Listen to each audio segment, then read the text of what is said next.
Right, 6 minutes to 3 o'clock. It's time for your football fix here from North East Hampshire, from the EBB Stadium. A very good afternoon to you, or good evening, or good morning, or good middle of the night, wherever you're listening from around the country and around the world. So I'm Rob Worrell, this is BBC Radio Surrey Sport Online, and you may be also on the BBC Sport app. We hope against hope that you can also hear me on the National League commentary TV platform, but we're not sure. Now, summariser alongside me today, the regular home summariser Steve Gibbs is away on holiday. We wish him well. He may or may not be listening at this point. And we did have one or two Aldershot players lined up today, but one by one they've fallen by the wayside. I'm really pleased to say we've got a reliable pair of hands alongside me who's done it many times before. I did really want to allow him to go and have a good drink with his mates this afternoon, so thank you very much, Matt Foote, for joining us. Outside possibility of one other Aldershot player coming to join us, but I think it's unlikely at this point. So a very good afternoon to you, Matt Foote. Yeah, good afternoon, Rob. Good afternoon, listeners. Hope everyone is all well. Yeah, really looking forward to this one, Rob. I think it's a good game, So Aldershot's been a bit of a mixed start, hasn't it? We had that that great hype, didn't we, first game of the season, 5-2 against Oxford City, and there was a bit of a buzz around the place. And then I think more after the Ebbsfleet game, more than Oldham, there was just a little bit of downness about it. So good opportunity for Aldershot Town, to get that hype around the EBB again, because these Aldershot fans over the last few years, Rob, they deserve to have a good home record this year. They certainly do, and anybody that's only come to the home games will probably be in slightly more upbeat mood, having not been to the last two away games. Tommy Widrington says, and I concur to some extent, let's not get too high with a big win, let's not get too low with the defeats. It does feel overly emotional, overly dramatic. I know I was very down in my tones on Tuesday night at Ebbsfleet, which I thought was by far and away Aldershot's worst performance of the three. Apparently stats showing Aldershot have got the third highest XG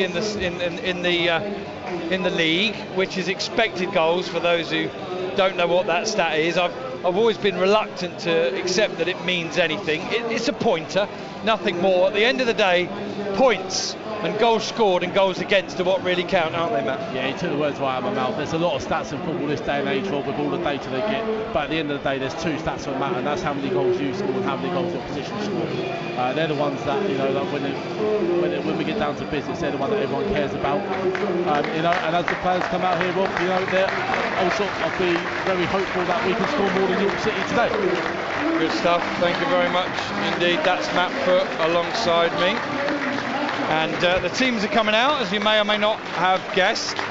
One result from earlier on today, the big guns did battle up at Chesterfield, and Chesterfield took the lead on the hour mark with Palmer, but James Norwood, who else, 90 plus 5, dug out a point for Oldham Athletics, so they will do battle again later in the season.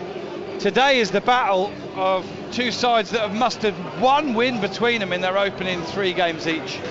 Aldershot Town back in that familiar position of 20th already against York City, who sit even below them in 21st with just 1 point from their first 3 games. One change for the shots today, and that is Josh Stokes, the 19-year-old who has adapted so well to the side despite coming up 3 or 4 divisions in the summer. He resumes in the number 10 position. Tyler Frost will drop to the centre of midfield. He'll pick up the place of Theo Widrington, who isn't quite fully fit after probably playing more minutes than he should have done on coming back from a hamstring. Geordie van Stapperscherp in goal, Harfield and Jones the wing backs, Kian Harries, Kobe Rowe and Haji Minoga the centre backs, Stuart O'Keefe and Tyler Frost in midfield, with Josh Stokes ahead of them, trying to link up with Laurent Talage and Jack Barham. A reminder that Stokes, Talage and Barham all scored their first shots goals in the last and only home game this season, the 5-2 win against Oxford City. York City, well, a very expensively assembled squad that is yet to pick up a win in the National League, just the one draw so far for them. David Stockdale in goal, a back 4 left to right of Leviando, Tyler Cordner no less, Callum Howe and Ryan Fallowfield. Paddy McLaughlin, the experienced National League, is also the skipper. midfielder. Quevin Castro and Ollie Dyson, also highly rated midfielders, with Maz Kuyar and Callum Harriott playing just behind Deepo Akinyemi, who scored 2 of the 3 games so far. Our referee this afternoon is David Richardson. 1 game, 6 yellows and 1 red. That's probably about par for the course this season. Last season in the National League, 10 games, 33 yellows and 1 red. He refereed shots twice last year, and Aldershot won both games, 1 at home and 1 away. That's it, we've set the scene. Josh Stokes is going to take kick-off for the Shots, who are back in their home kit, but with red shorts as well. So red and blue striped shirts, red shorts, red socks. York City in white shirts, white shorts and navy blue socks. Tyler Corder's going to rise unchallenged to win the first header, and it goes to Stuart O'Keefe. He heads it forward looking for Barham, flicks it outside of him to Jones. Ball's helped on, picked up by Paddy McLaughlin, who gets a few more grey hairs every time I see him. Ball's going to go all the way through to Geordie van Stappershoef at the other end. Matt, of course, it's the first time you've joined me for a commentary this season. Without getting too carried away by 1 big win and 1 big defeat and another defeat, do you suspect deep down that Aldershot have got a stronger playing squad this season? Yeah, I do, Rob. And just make sure nothing happened there before I started. Yeah, I do, Rob, because I think for me, if you look at the bench this year, your Ryan Glovers have been on the bench. I think every game, Tommy Willard and the likes of them. Last season, they will be starting 11 under this manager as well. Yep. So therefore, that tells me straight away we have got a stronger 11 this year. Here's Talaj holding the ball up on halfway, but it's squirmed away from him, and then the York player has a heavy touch. O'Keefe wins it, gives it to Frost. Frost a little chipped. Ball out to wide to Aaron Jones. Can he keep the ball in? Yes, it is. Frost's back onto it. Tries the ball through the middle. Doesn't come off, but Stokes picks it up, edge of the area to the end. Sends it into Harfield. Harfield shoots. Side netting. Early chance for the Shots in just the 2nd minute. And I'm gutted that he missed, because my golden goal ticket says 2, Matt Foot. Ollie Harfield. Great opportunity that, Rob. 0-0. Yeah, great opportunity that. And I just wondered, as Stokes came inside, as he got inside past corner, I wondered if he was going to hit it himself. But I think he decided, probably in hindsight, for the better option. Then unfortunately, Harfield, for me, should be hitting the target. But it's 0-0, good start from Aldershot. Yeah, I'd agree with that. I think it probably was the right ball. But I've seen in pre-season, particularly, and as I've seen start, he's a very unselfish player, Josh Stokes. And he will probably push Ollie Harfield hard for Aldershot's top assister this season, I would have thought, all things considered. Ball out to the left. Callum Harriott has a stinker of a touch, and it goes into touch, and he's given offside anyway. The Shots, I think I said, maybe I didn't, kicking towards the community stand at the High Street end in the first half. A word for the York City supporters, terrific support from them, as you'd expect. Big club, better times for them, little bit of money in the coffers. A very well assembled squad that still needs to gel, and I would have thought something in the region. Let's have a little guess. We can have a guess each. I'm going to say close on 400 York fans across the stand and behind the goal. What do you reckon? I'm generally not just saying this, Rob. I was going to say the exact same number as you. Yep. Yeah, generally. But until we hear better. Before I forget, may I say hello to somebody who's not... Well, let's come back to it. Aaron Jones. Really poor ball inside from him, as Aldershot look to counter-attack against York, who are countering themselves now. Ball over the top. It's bouncing on nicely. Enough pace on it to take it through to Geordie van Stappershoef. I want to say hello and a goodbye. Hello is to Paul Blundell. Does so much voluntary for this club. Be breaking his heart not to be here this afternoon, but Paul, I know you're not too well. I also understand you are listening. Get well soon. Get back in the EBB Stadium as soon as you can. And a goodbye from me, even though it's not his last day today, to Ricky Cope, Pugs. Voluntary, does the golden goal. Been doing it for years. He's moving up to Scotland, and he will be here for the last game against Wealdstone. I hope the Shots fans can give him a really good send-off. Tollard has won it. Fed Barham inside the penalty area. He's in. It's a good save, low down to his left by David Stockdale. Tyler Frost is screaming that he wanted a ball pulling back to him. But if you're Jack Barham, you're always going to shoot there, Matt. Second chance for the shots, 4 minutes gone, 0-0. Well, first of all, what a great press to force the error, and that was a great press. And then when they get in there, we really, with the 2 chances we had, Aldershot should be 1-0 up in this game right now. Take nothing away from the goalkeeper, good save from him. But yeah, no, I agree. If you're Jack Barham, you're a centre forward, you're going to shoot every day of the week there, aren't you? Corner to the shots, 4.5 minutes gone. Good start from the shots in from Harfield. Headed away at the far post, comes back in. Tolaj will potentially just poke it here to Harfield. Harfield switches onto his left, gets across into the far post. Looks like it's going over everybody. Should be picked up by Kian Harries on the far side. Strokes it to Stokes, who sends it across. Barham jumps, can't get onto it. Cleared.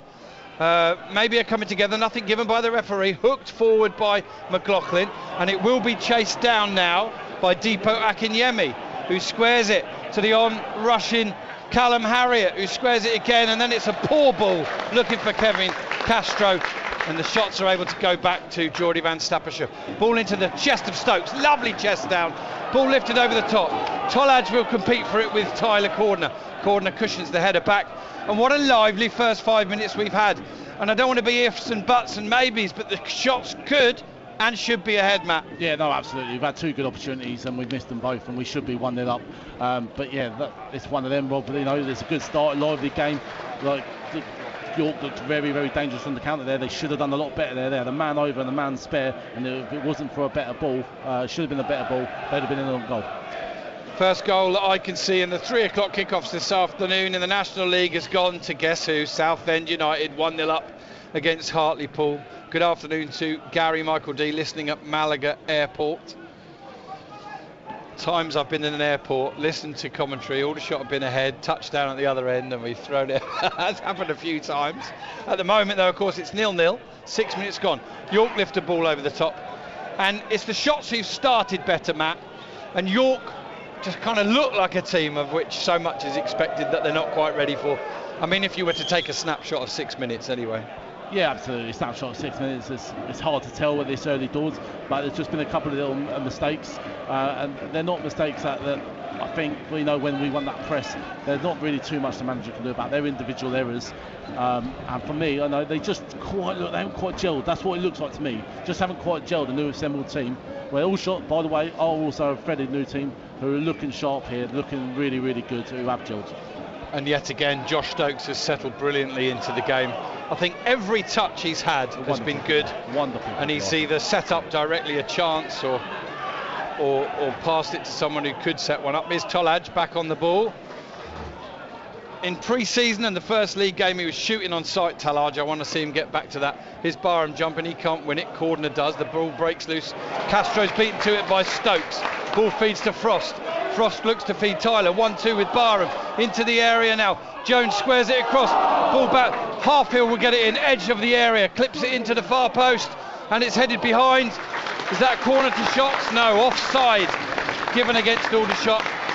6 yards out, and it'll be a free kick, goal kick, whatever you want to call it, for York City, who will be very relieved 7.5 minutes in, Matt, that they're not behind. Yeah, another good opportunity from Aldershot again, and again it's that high press, isn't it, that's causing York a little bit of, what's the word I'm looking for, not panic, but just a little bit of unsureness at the back maybe. Uncertainty, yeah. Uncertainty, that's a better word, Bob, that's the word I'm looking for. No worries. A bit of uncertainty at the back, and I think that high press is what is causing the problems that York are having at the minute. Akinyemi flicks on to Callum Harriott, and now Ollie Dyson, highly rated midfielder, feeds the York City number 11 Maz Kuyar out to the right hand side. I think he's going to run out of pitch. He is indeed. It'll be a goal kick to the shots. I tell you what, just about every minute of every ball kicked at home this year, which is about, I don't know, what's say 105 plus the 8 today, has been exciting. You know, the levels, I was absolutely drained after that first commentary here. Of course, 7 goals, a lot of highs, a lot of excitement. Here's Tolaj, can't quite take the ball in his stride. Hello, David Miles, who's listening from Bangkok. He says, yeah, have a great day. And same to you, David. Sun's peeking through the clouds here at the EBB. It's goalless after 9 minutes. The shots could and should be ahead. Chances for Harfield and Barham in the opening 4 minutes. And York City have a throw on the far side, and it's a good strong challenge, and they come away with the ball. Maz Kuyar on the right tries to get his cross in. It's cut out well by Harfield, cleared. but it's going to come back in from Ryan Fallowfield, a deep cross to the far post. Geordie van Stappershoef rises and just palms it away from the very interested Callum Harriott at the far post. Harriott, who's already got his York City account under open this season, as has Deepo Akiyenmi, the big hope up front, wearing the number 9 shirt. He's come down from Scottish football and got a couple of goals already. Mickey Morton is the York City manager. Big things expected of him, and very, very quickly indeed. Otherwise, we could see another managerial change there. Throw comes in, flicked on at the near post by Howe, headed away by Harries. Only as far as Kouya. Kouya feeds Dyson. Oh, Josh Stokes does really well to get his body in the way and win the ball, and holds it up. What pace, what strength he's got as a 19-year-old. Has had it wrestled off him now, though. And now York might get a clipped cross into the far post. Howe's there, heads it back across, headed away by O'Keefe, and up as far as Tolaj, who tries to tow it into space and get away. Still got the ball. It's poked into touch by Tolaj. Throw in to York City, and it's a breathless start. 10 minutes gone, 0-0, Matt Foot. Yeah, a breathless start, as you say, Rob. You know, but Aldershot looking really more dangerous for the two, but take nothing away from York here, Rob. They're on the counter attack in particular. They are looking really good and catching Aldershot out. I think Aldershot, where they play that 10 and the 2 strikers, play with both. But sometimes might leave themselves a little bit open, Rob. I think a little bit, and that's where York might then look to counter. Cross in from the right from York. Kobe Rowe heads it into touch. It'll be a throw-in on the other side. Good afternoon to Colin Hayden in Tenerife. Hi, Rob. Sounds like a great start. Let's hope we can keep it going and get 3 points. Those of red and blue persuasion will concur with that, I'm sure. York City have got a throw. What are they? Are they lining up for a long one? Yes, they are. We know of the obvious threat of Tyler Cordner, who's up there. Quevin Castro's a big guy as well. The throw is taken short to Harriott. He clips across in. Kobe Rowe will head it away. And Josh Stokes competes with McLaughlin. McLaughlin always had the advantage there. Barham bounces off of Ando. He marauds forward onto his right foot, tries a shot from distance, and it's creeping towards the right hand post of Geordie van Stappershoef. He falls on it and makes the save. And had it beaten him, which it was never going to do at that pace, I think it would have bounced off the outside of the post at best. Never really felt like a new moment to me, did it to you? No, not really, Rob. And I was just going to make a little point here, Rob. Like, obviously, Aldershot fans, they'll be predominantly the ones listening, and obviously Tyler Cordner's the one we all know. But Callum Howell, by the way, is a very, very good centre back at this level. I'm right in saying he's a guy from Solihull Moors, yeah? Yeah, really, really good player. And all right, the minutes on. 1 sec. Sorry, mate. Well, no sign of the Desmond yet, but Aldershot could be 2 up. They had 2 chances in the first 4 minutes. Harfield shooting into the side netting when fed by Josh Stokes, and then Tolaj robbed a York City defender, fed Barham, who shot point blank. The keeper made a good save for York, David Stockdale. Tyler Frost was bawling out to Barham for not passing it square to him. High tempo start. You weren't here last week, Joe, or a couple of weeks ago, but we were. It's got a similar feel to that. Heaven knows how many goals we might be in for, but 12 and a half minutes gone, it's 0-0. Throw into shots in the right back position, and Matt Foot, sorry to cut you off. No, that's all right. No, I was just saying that it wasn't really a massive important point, but Callum Howell at this fair, that's a really, really good partnership they've got there. Both got aerial threat and both scored goals. Here's Barham trying to get in on the right hand side. Howe gets a touch on it, tries to chase his own touch, it drifts into touch, throw into Aldershot, down by the corner flag.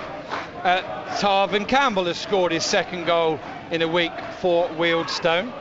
Shots take the throw quickly with Aaron Jones, feeds Kobe Rowe, tries a cross in, that's headed away at the near by Paddy McLaughlin. Kean Harries with a header, not a great one, but O'Keefe does well to get onto it, and then may have fouled his man.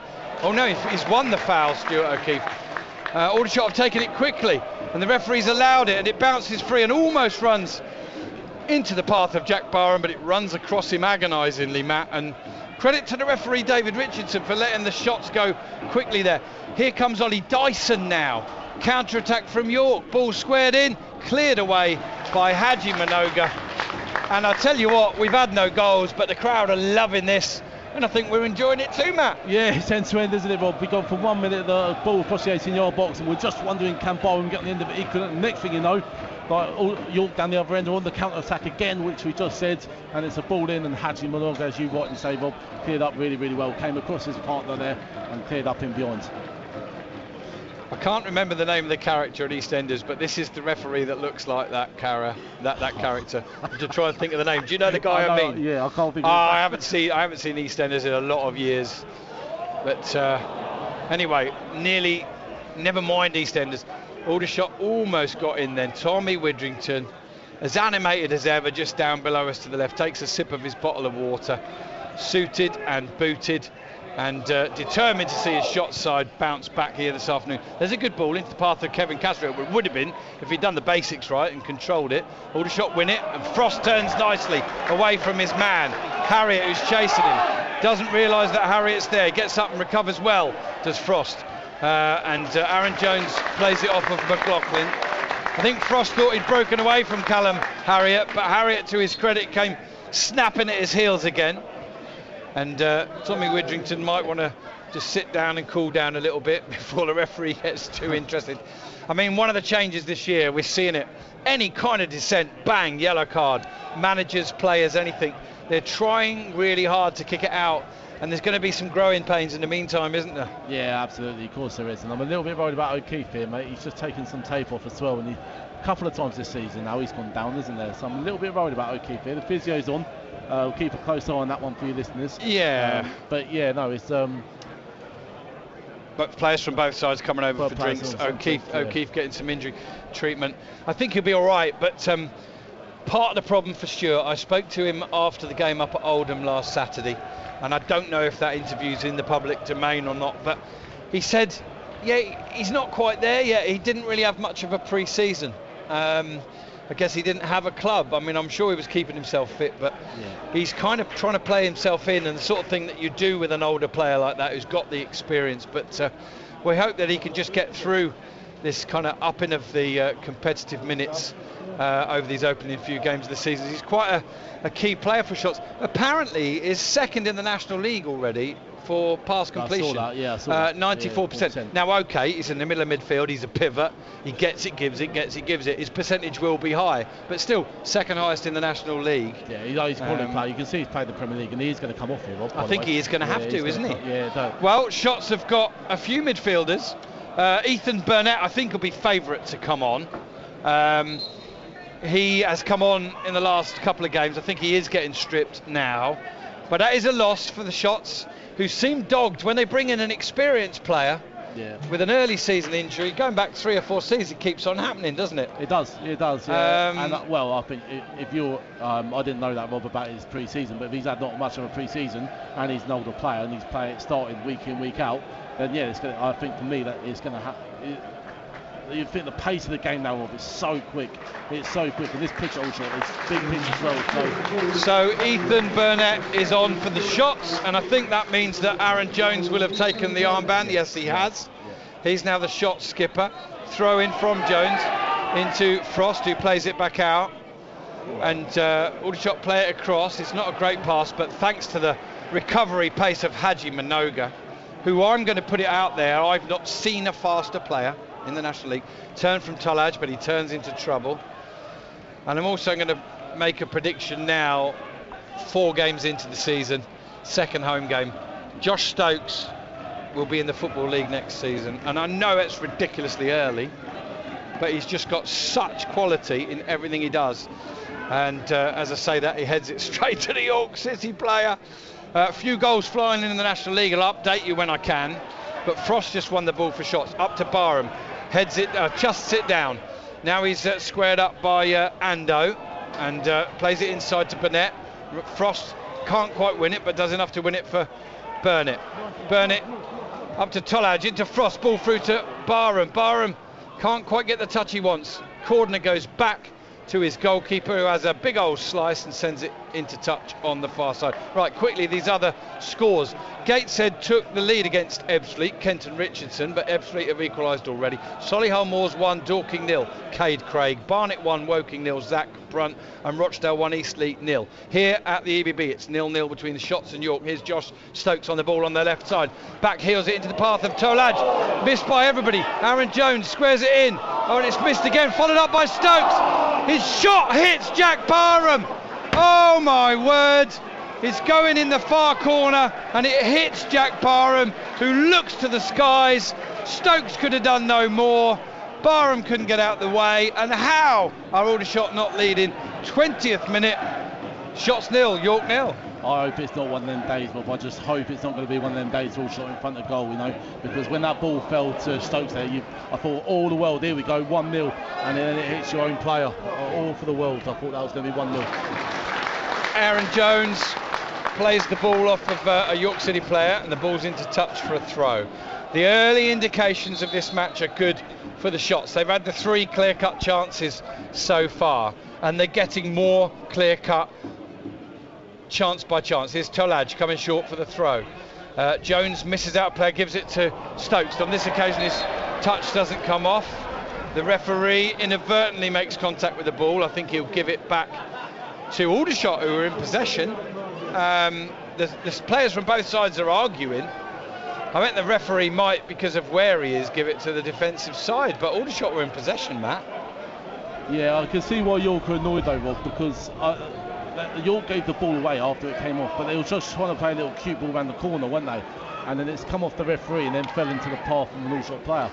I don't know. I think still, yes. Yeah, I've got to be honest, Rob, and call it as I see it. If I'm York, I feel a little bit hard done by there. Yeah, I'd appeal if I was York, but Aldershot had the ball. They may or may not have misplaced the pass, but the referee got in the way of it, so he sticks to the rules.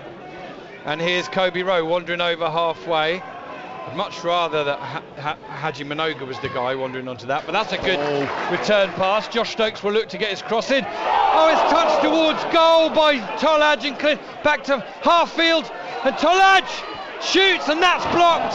And Aldershot have had 5 chances in the first 20 minutes and they can't get it in the net. My goodness me, excitement levels are high, but they can't get it in the net. Double chance there, Matt. Yeah, absolutely, double chance there. And you know, Rob, I'm just going to be honest here, and being a little bit blunt, we've got to take one of these opportunities. When you're on top, you've got to score, because this York team, otherwise you'll get the sucker punch one of them. It'll be one of them. So Aldershot, they're playing really, really well. Don't mean to be negative, but these opportunities, we're going to have to take one very soon.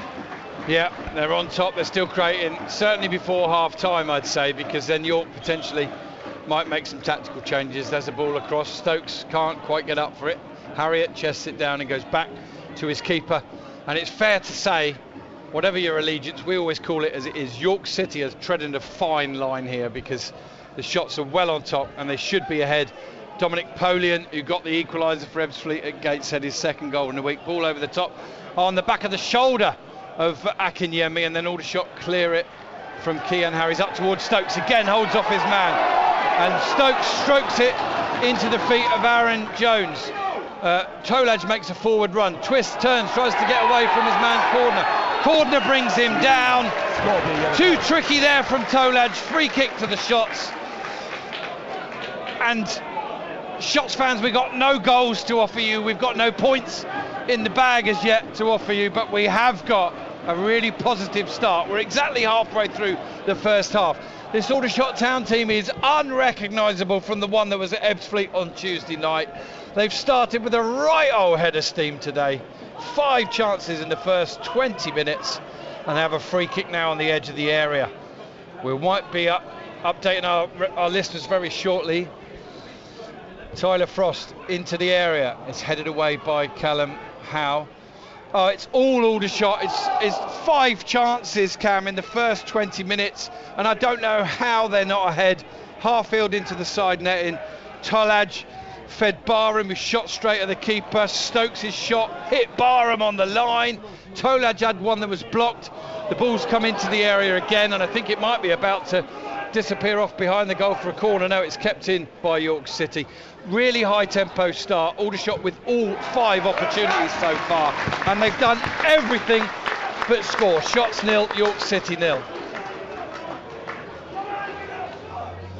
Throw into York City in the left back position, and I hope, Matt, we're not getting unduly excited here.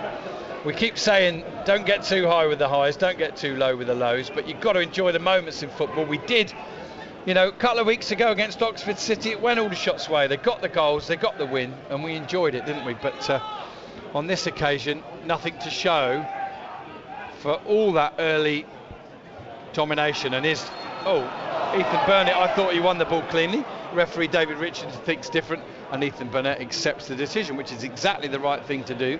Harriott chasing the ball out to the left flank. He can't keep that in. Goes behind the goal. Goal kick to the shots. A healthy crowd in as well. I mean, I did say 2 weeks ago, anybody who came to that game will be here for the next match. Yeah. And of course, they've turned up, plus probably 400 or so York City fans, as opposed to 85 Oxford City. So we should be on for a crowd of around about 3,000, I'd have thought. Yeah, 3,000, 2,800, probably closer to 2,800 for me. But yeah, we'll see. We'll see what is announced later. I just thought I might have had to come back to you there, Rob. Bit rusty, sorry, mate. You know, we're talking about it's a whole team, of course, for York City, but you look at their back line. Ryan Fallowfield, a National League playoff winner with Harrogate. Callum Howe, a National League winner with Lincoln City. Tyler Cordner, say no more. And Levi Ando, another player brought in with high expectations. Ball forward, one in the air by Minoga. He heads it into the path of Burnett, but Burnett is beaten to it by Quevin Castro. Castro's been shut down now by Frost. He's twisting, turning, plays a short pass to Dyson. Dyson's pass isn't good. It's cut out by Harries, who then has lost out as well. York City have got it on the edge of the area with Kuyar. Castro is unloaded by Tyler Frost. Barham onto the ball, holds it up. He's battling away with Ando. Needs to be careful he doesn't give a free kick. That's exactly what he has done. But he's playing like a man possessed, Jack Barham. We don't mind a bit of that, do we? No, absolutely. I'll tell you one thing I've noticed more this season, Rob, under Tommy Richardson, off the ball. We put in a lot more tackles this year, don't we, than what we did in the last 2 years under previous managers. So that's one thing. I think Aldershot are a lot more aggressive under this manager, and I think that's what the EBB fans, one of the things that they've always been wanting to see a little bit more, especially at home. Rowe with the ball forward, held up by Tolaj. One touch on his left foot, strokes it into the path of Harfield, who's no slouch getting forward, is he? Back to Tolaj. Tolaj, lovely ball through to Josh Stokes. He just always seems to know where to go to find a pocket of space. He's dragged Cordner out with him. Cross comes in from Harfield, and it's poor on this occasion and goes straight through to David Stockdale in the goal. But again, a simple bit of movement, control and pass from Josh Stokes, who I am loving watching in the red and blue of Aldershot Town. 100%, and I don't think you'll find anyone that will disagree with you, Bob, to be honest with you. He looks like he's going to be a wonderful footballer. You made the point earlier on about him being in the Football League, and I actually totally agree with that, because he's 19, is he? Is that right? He's 19 years of age, something like that. He's only going to get better and certain better. Players come in, you know they're only going to be here a season. Joel Newblay was one. He's being fouled again now. Brilliant from Stokes. Ethan Chislett was one. You know when you watch enough football, you know when you see someone who's not going to be at this level for long. Here's Rowe with the ball into Tolaj. Again, a sharp turn from him. This time he's outwitted by Ando. He finds Castro. Castro, ball inside. Rowe, a bit heavy against Kuyar, but nothing seen by the referee, nothing given. Tolaj with the ball into space for Jones. Jones with the early cross. It's not a good one. Cordner lifts it away from trouble. Only as far as Tyler Frost. Tyler to Tyler. And then Frost out to the left-hand side to Ollie Harfield, who's found it more difficult to get assists in the early part of the season. He's a known quantity now, isn't he? Ball forward from his cut out by Callum Howe. He clears it only as far as Kian Harries. And Harries finds Frost, who's immediately thrusting forward and looking for a forward pass if he can. In the end, he goes sideways to Rowe. And Rowe will feed the ball through to Aaron Jones. He's to the byline now. Squared, cut out behind for a corner. And Aldershot are getting in easily, and they're getting in often, and they've won another corner, and we want something to show for it, man. Yeah, absolutely. You know, it's a wonderful disguised ball, wasn't it? Because he looks like he set his body up as if he's going to come out wide, and then that's where they're on the path, and that's where they've gelled, Bob. You know, because Aaron knew where the ball was going, Rowe knew where the ball was going. The only people that didn't know was that York City back line. Well done, Kobe Rowe. I don't think it's his greatest attribute passing, but he's kept it simple. He's found himself in a bit of space, hasn't he?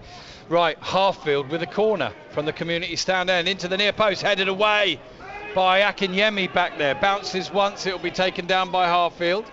Trays a little ball down the right side to Frost. Frost with a beautiful cross in. Oh, it just dips underneath the bar. Harfield's got it. It's going to come back in again. Kian Harries.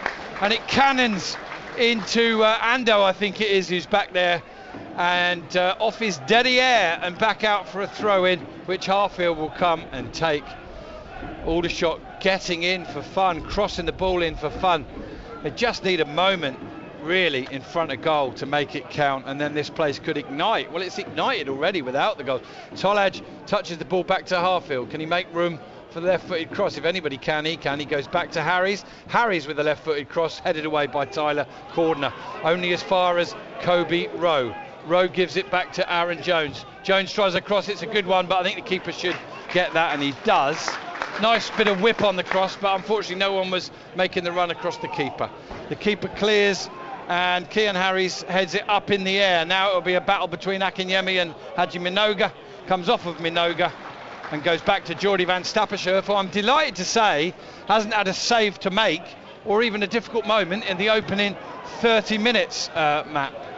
Yeah, no, absolutely, and I think Tommy's been touching that on his interviews, hasn't he? Like, we've been losing games, but he hasn't made a save, and he's almost saying that he's feeling sorry for him a little bit. So, but yeah, no, he hasn't made a save yet, and hopefully, from an Aldershot point of view, we can keep this dominance up. Harries is on the floor. He's tried to tackle, hasn't won it. Kuyar comes in with a shot that's blocked by Harfield. Comes back out to Fallowfield. Cross comes into the far post. It's over the bar. Van Stappershoef doesn't have to take it. Offside flag's given anyway. Offside. Kidderminster 0, Bromley 0, but a Bromley player sent off there. Difficult start for Bromley. They are, I think, still without a win this National League season. And Hartlepool have equalised at Southend through Tom Crawford. Here at the EBB, the scoreline does not describe the game, does it, Matt Foot? 31 minutes gone, 0-0. No, it's Aldershot's absolute dominance. You know, the only way York City look a little bit dangerous a minute is on the counter attack when we've got men forward. So that's something to be wary of. But Aldershot, it's getting away from it. Aldershot by far the superior team. They're the dominant team.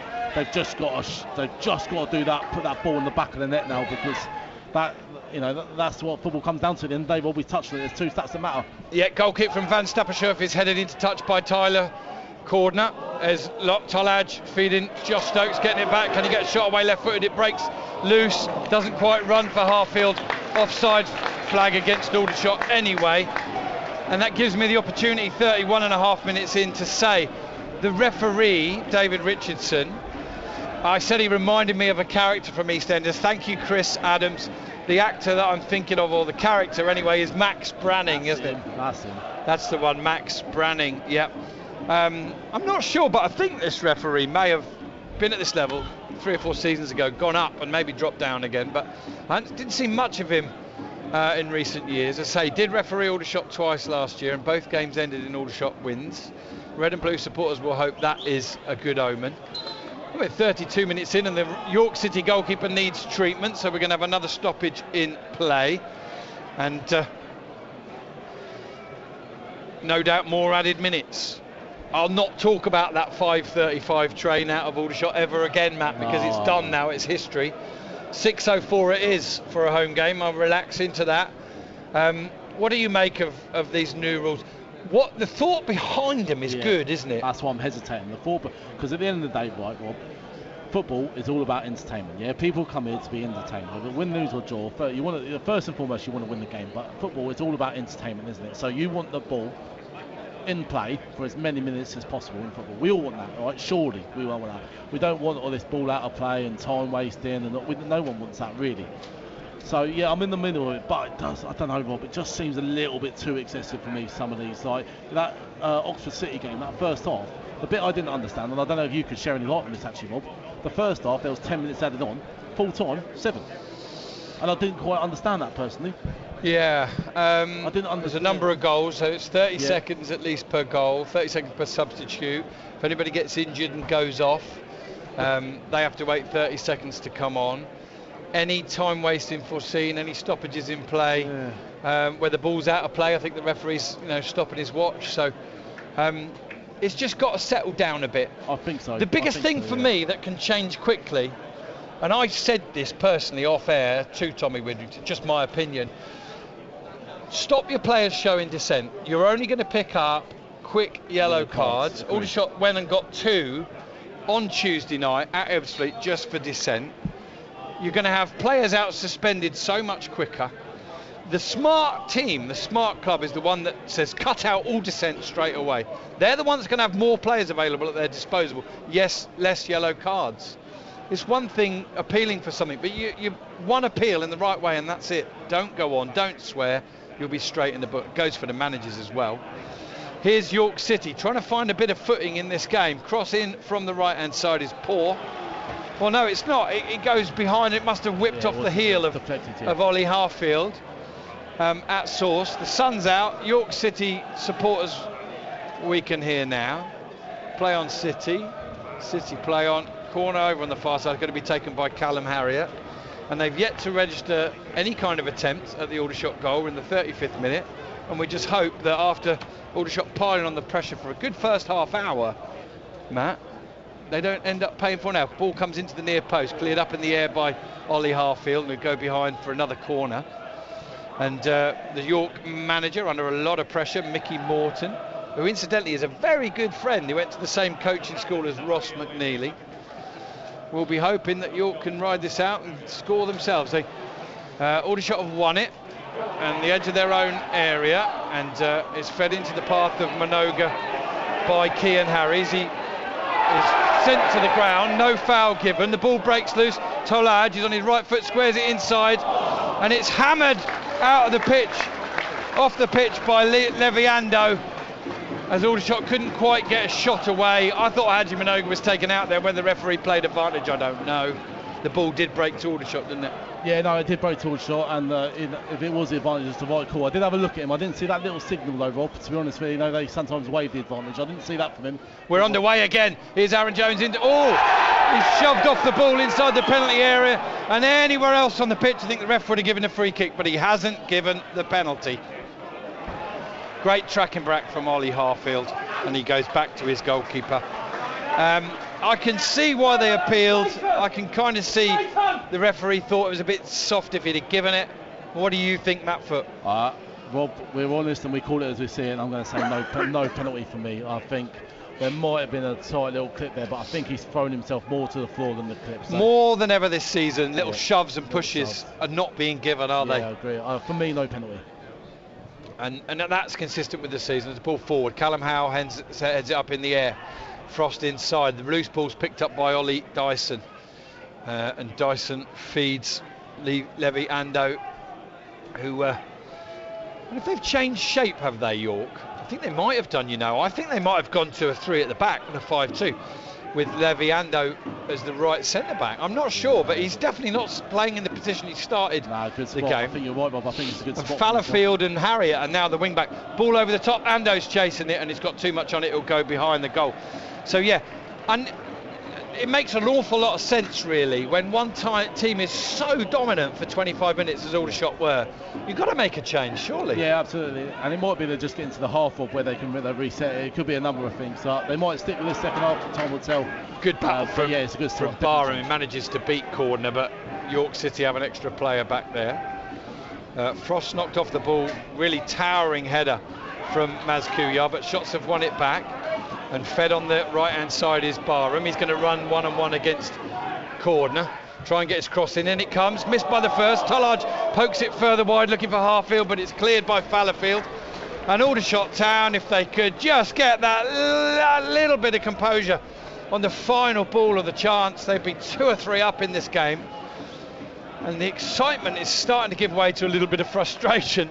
Oh, a fully blooded pass through there from Jones back to Van Stappershoef. It almost took out Castro, who, to be fair, didn't make too much of a meal of it. Aldershot have the ball in possession of Haji Minoga. Out to the left, looking for Harfield. They're appealing for offside. It's not given. It's cleared away by Ando. And there's a competition between Haji Minoga and Akinyemi. The ball breaks to Kevin Castro. He drags his shot wide, and well done, York City. 38.5 minutes. First effort anywhere near the goal from the Minster men. 0-0. 0-0, Rob, as you rightly say, 0-0, and that was the first effort, and again a little bit of lack of composure there from York.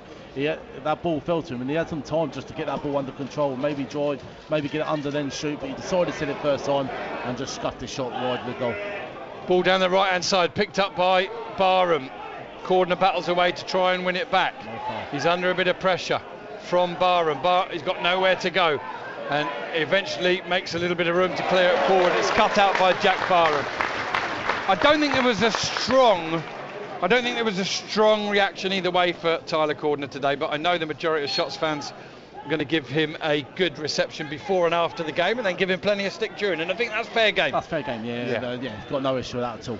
And Tyler's okay with that. And I did have a chat with Tyler for a couple of 3 minutes before the game, and that will be on tomorrow or Monday's NL full-time podcast. Chat with Tyler Cordner. Here's Barham. Can he keep the ball in on the right hand side? He does really well. Battles, and Harriet can only put it into touch. Another throw into the Shots. York have slightly stemmed the flow after changing formation, but here's Lauren Talladge twisting and turning on the ball. Goes back now to Jones. Jones squares it to Minoga, who feeds it out to Kian Harries. Harries with the ball straight through the middle looking for Barham. Comes off his man, touches it into the path of Tyler Frost. Frost to Jones. Jones inside to Barham. One touch to get it under control, and then he's a little bit too easily pushed off the ball by Kevin Castro. Aaron Jones wins the ball back again. Plays it inside to Barham. Goes for the 1-2. Squares it. Goal! Aaron Jones for Aldershot Town. It's been coming, and it's arrived in the 41st minute, and my goodness me, they deserved it. Aldershot Town 1, York City 0. Right, good goal, really good goal. That was a shot, and it's been coming. Stop. Sorry, Matt, we're going to describe a goal. You missed it by seconds. Joe, you've missed it by seconds, and as I said in commentary, it's been coming and it's finally arrived. A quite brilliant first half performance from Shots, who have been so dominant. They created 5 clear-cut chances in the first 25 minutes but couldn't score. Now in the 41st they have. Wave upon wave of attack, and this time Aaron Jones onto a 1-2, and then you wondered if he'd square it, but no, he got in close and drilled it across the keeper from a tight angle. And the Aldershot skipper now on the afternoon, because they've lost Stuart O'Keefe to injury already, has got the Shots ahead here. 41 and a half minutes gone. Aldershot Town 1, York City 0. Matt, say something while I catch my breath. I didn't know if they'd gone wrong. Sorry. First game, rusty. Sorry, listeners. No, it's a really good goal from Aldershot, guys. A really good Aldershot. So the ball, it got broken, and they kept that high press, and they went after York. They won it back. Then the give and go. Rob, I'm coming to you. Yeah, Ollie Dyson's trying to get across it. It's cut out by Kian Harries. I'm loving the way this season Aldershot are cutting out a lot of crosses at source. Yes. If it can't come in, they can't get something on the end of it, and they really look well drilled in that.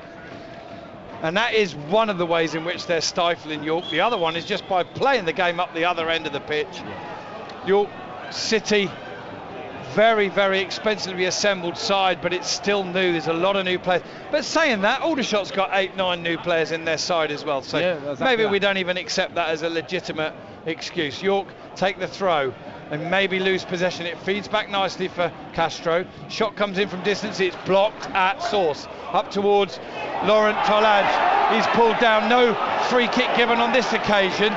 And I think on this occasion David Richardson might well have got that one wrong, but we give him the benefit of doubt. It's been a game played at a blistering pace, and he's done pretty well in the opening 42 and a half minutes. Shots 1, York City 0. Fair to say the goal's been coming. York City couldn't cope with Aldershot in the first half an hour. They changed to 3 at the back and wing backs, and it's during that period that Aldershot have come again and scored. And I can't remember with clarity the build-up. I just know Aldershot came, lost it, won it, came again, and Aaron Jones was heavily involved. I think he was the guy that won the ball back. Yeah, he was. And then there was a 1-2. Yeah, that's it. He got the ball, he proceeded into the area, down at the community stand end, and he must have been only 5-6 yards out from the dead ball line. And you thought, he'll square this. No, he drilled his shot in, and he squirmed it somehow past David Stockdale.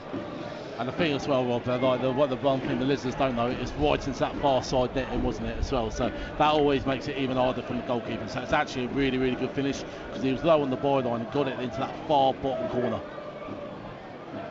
That's Matt Foote. I'm Rob Worrell. And it's Aldershot Town 2, York. Aldershot 1, York 0. His corner in possession. Squares it across his own goal to Stockdale. Barham is giving Tyler Cordner as good a game as I saw anybody give him last year. And there's a horrific difference in size. Oh, the linesman says onside for Callum Harriott. I beg your pardon, Maz Kuya on the left-hand side. Squares it across. Touch. Half cleared. And Haji Minoga will clear it up towards Tolaj. Howe wins it in the air. Ball breaks to Akinyemi. And Stokes has won it. Beg your pardon. Holds it up. Plays it to Aaron Jones. Plays it inside to Burnett. Oh, Burnett is caught, dispossessed by Ollie Dyson. Dyson to the edge of the area. He's going to try a shot. What a shot! What a save! Tipped over the bar by Geordie van Stappershoef. That's more like it, Geordie. That's what we want to see from the big fella. Brilliant effort from Dyson. A little bit of naivety, Matt, from Ethan Burnett. Cornet to York. Yeah, absolutely. Yeah, Ethan Burnett got caught out there. He didn't need to get caught out there, Rob. But it's one of them. There was an unforced error a little bit. He was a bit sloppy on the ball, gave the ball away, and then York. And then it was literally 20 yards out, down the middle of the goal. Really good shot, a lot of power behind it. Good save from Geordie, the big lad, his goal. 45 minutes are up. We're going to have 5 added minutes. That's quite low these days. Corner to York City, who trail by a goal to nil. Art to the far post, headed back in by Howe, headed away by Kobe Rowe, and picked up eventually by Ando, and he has to go all the way back. It's a poor pass though. Barham's onto it. He takes it past the goalkeeper. He runs past him, tries to play it in. It's cut out by McLaughlin, who was tracking back. Stockdale might have picked up a little knock. And Aldershot should have scored again. And now Akinyemi's in on the right-hand side as Cian Harries misses it at the other end. Steps back onto his left foot. Feeds the ball back to Fallowfield. Crossing from the right. Headed away by Kobe Rowe. And it'll be picked up again by Maz Kuya. He rides a tackle. Plays the ball into the edge of the area. Goes for a 1-2. Aaron Jones competing for the loose ball with Kuya. Ball back in to Harriott. He's battling with Burnett for the ball. Burnett wins it. Tolaj picks it up. Tolaj plays it off of McLaughlin into goal. What a half of football, and great defending from Shots. I've heard all week long, all Tommy's talked about is if we score a goal at home, I expect to win. He wants a clean sheet today. Yeah, absolutely. Yeah. And I think that's what I understand that as a manager. You know, the goal. You know, York City, in my opinion, we shouldn't be conceding 2 goals that game. And then we conceded 5 at Oldham. You can see why he wants that clean sheet, and because that's just the one thing that's been missing from this Aldershot Town in a minute. But what you got to say, Bob, this has been a very, very good performance. By the way, in my opinion, Barham should score when the keeper comes out. He knocks it past him. He's in behind him. It's a good tackle. Don't get me wrong, it is a good tackle, but should score. Should be 2-0 in my opinion. So it was a corner to York, and Ando got the cleared ball on the recycle. He walked back. He tried to back pass the goalkeeper from the halfway line, sliced it horribly. Barham was onto it. Keeper was coming out. Any kind of wide touch, and Barham could have gone and collected it, ran towards goal and slotted it in. Agree. But what he did was he just knocked it past him and thought, I'll beat him for pace. And that meant that the goalkeeper was still in play, and as they came together, Stockdale came off worst. Now, let's have a little look. Have York City got a goalkeeper on the bench? I think they have, number 25. Mason Campbell, yeah. I'm going to say Xander Sizibar isn't the keeper. So we're in 5 added minutes, but that's only going to get increased. 3 of those 5 have gone. Stockdale's up. He's had his treatment. As a goalkeeper, he doesn't need to leave the pitch. Maybe, just maybe, he's going to stay on till half-time, but we shall have to wait and see. But yeah, now if we were being harsh, Aldershot should have this game sewn up in the bag. 3 points, 3 goal leads easily. Yes. But we can't be that harsh. They have been brilliant. Their energy, their work rate, their cohesion, their togetherness, and their complete and utter dominance of York City. They only have 1 goal to show for it. Barham again wins the ball in the air. He beats Harriott. Castro heads one on. Haji Minoga heads it into the path of Frost, who finds Cian Harries. And Harries a ball out to the right wing looking for Barham. He gets his head on it, does well. Jones picks it up. Barham's had such a good half. He really has. He's literally belied his height and his diminutive stature.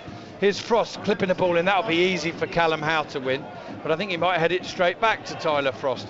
Rowe takes command, heads the ball in towards Tolaj. He's nudged. That is the first slight or petty foul the referee's given all afternoon on Tolaj. Free kick to Shots, central. Most importantly, of course, Matt, Aldershot go in with a lead, but they may get one more chance in this half. Absolutely, and the goalkeeper here for York, Stockdale, he still doesn't look confident and like he's still comfortable with the injury. So I want Aldershot to be a little bit ruthless. Just go and test him before half time. Burnett sends it out to the right side to Jones. He controls it. It's poked into touch by Mazkuya. No, it's still bouncing around, and Jones has got his body the right side of the ball. He's trying to win a corner, can't win that. The ball comes back to him, he goes back to Frost. Frost leaves it for Rowe, whipped in early ball. Barham tries the volley on the outside of his foot as it comes in. He directs it wide, the offside flag's gone up anyway. Elsewhere, Solihull Moors 2, Dorking Wanderers 0 is a half-time score. Rochdale are 2-0 up against Eastleigh. Another side expensively assembled this summer. And it's Maidenhead 0, Dagenham 0 at half-time. And just look at the other goals again. We'll have a look at half-time. We're not too far away from that. The 5 minutes of added time are up. There's going to be a couple more, I'd imagine. Referee David Richardson will keep an eye on his stopwatch. The ball's back with Geordie van Stappershoef. I was going to say I enjoyed those two halves of football against Oxford City immensely. I think this first half might have even surpassed that. Is a ball up to Josh Stokes, who takes it down on his chest, but he's got 3 York City players for a ball over the top, straight down the middle. Geordie van Stappershoef needs to come off his line, and he does. And my commentary levels can calm down again as he has the ball. When he first hit that ball, that was a great pass from him. And we might find that the half-time report to radio comes to us spot on, because we're a couple of minutes away from that. Geordie van Stappershoef is going to take this goal kick. It's low, and it will go straight to Fallowfield, who sends it out to the right-hand side. Quevin Castro will chase that. He's 1-on-1 against Harries, who knocks it straight past him. Harries was tugging on his shirt. He's going to be a free kick, and he'll probably get a yellow card as well. Silly, petty yellow card for Kean Harries, and he can have absolutely no complaints, Matt. I agree, it's a yellow card. He's Kieran Harris don't put him down, he drives inside the box, so yeah, no complaints. Call it as you see it, that's a yellow card. I've got to give a half-time, not even half-time score out from League 2. Wrexham 1, Swindon Town 4, and Wrexham still haven't learnt how to defend. They're 4-1 down at half-time. Wrexham in the National League. One result already, Chesterfield 1, Oldham 1. We'll look at the half-time scores in a couple of minutes when it all calms down here. So York City have a free kick. Again, Tommy Widrington's not happy about something. But I'm not sure what's happened here. I'm not sure what the cheers are about. See if you can fill me in a minute, fill in the blanks. Here's Harriet with the free kick over everybody behind the goal. Any idea what the cheers are for? No idea. Well, look, there's the half-time score. I'll take a deep breath in just a few seconds and let Matt sum up the first half. Matt will go with it. I'll just break off if I need to. Oh no, hang on a moment. Just see where they're going. I think I'm going to go Woking, Dorking and then us. So we'll go with your half-time summary. Yeah, I'll be really quick in case they come listeners. Aldershot were very, very dominant this half. They've been by far the superior team. The only thing I think Tommy will be really disappointed with is that the fact there's only one goal. This could easily have been. If this was 3-0, no one within the stadium would have complained, maybe in the home end or the away end. So Aldershot playing really, really good football. The East Bank's rocking. And I'm going to come back to Rob just in case they do come. All right, I'll give me a chance to make a quick point from David Miles, who said rugby is an 80-minute game and sometimes it lasts 95 to 100 minutes. I love the ball in play rule. It stops time wasted. That is the one thing that's disappeared almost immediately from the game. And we'll continue to take your points on that one. I'm hearing in my ears that it's Barnet 1, Woking 0 at half-time. I'll potter through a couple of half-times while we wait to do our half-time report to radio. Some games are still going. Prince Barnet 1, Woking 0, Halifax 1, Oxford City 0, Gateshead 1, Ebbsfleet 1, Kidderminster 0, Bromley 0, Maidenhead 0, Dagenham 0, Rochdale 2, Eastleigh 0, Solihull Moors 2, Dorking Wanderers 0, Southend 1, Hartlepool 1, Wealdstone 1, Fylde 1, and earlier today Chesterfield 1, Oldham 1. Bit early, I think, for the Sweet Caroline, perhaps, but yeah, a bit early. Never mind. That's perhaps Tim Cowden, who's on the PA system today, playing one for old time's sake, or maybe going a little bit too early on that one. I think so, Rob. As we know, there's a lot of football left to be played. No one in this stadium will be getting carried away yet. I'm going to expect a change from York City. I definitely think Stockdale will come off. York City goalkeeper's still warming up in the East Bank goal now. He didn't look comfortable at all for me. But I think, Aldershot, let's take nothing away. Performance-wise, Rob, they're right up there. Really, really top-draw performance. Off the ball, on the ball, aggressive, looking to get in behind York City. Attacking football, which the Aldershot fans have been crying out for years and years. They're getting what they've asked for. Only thing is, it's only one. And when it's only one, we all know 1-0 is a dangerous scoreline. Great stuff. That's Matt Foote. We'll let Matt take a little break and stretch his legs if he wants to. And I'll update our radio listeners.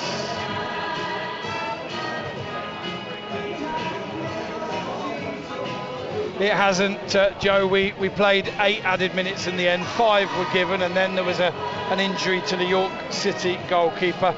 Just about catching our breath from a quite blistering first half.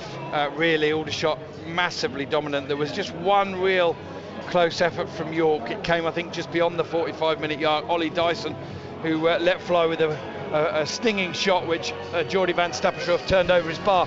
Prior to that, Aldershot had been totally and utterly dominant. I won't go through all the chances, but they finally took the lead in the 41st minute.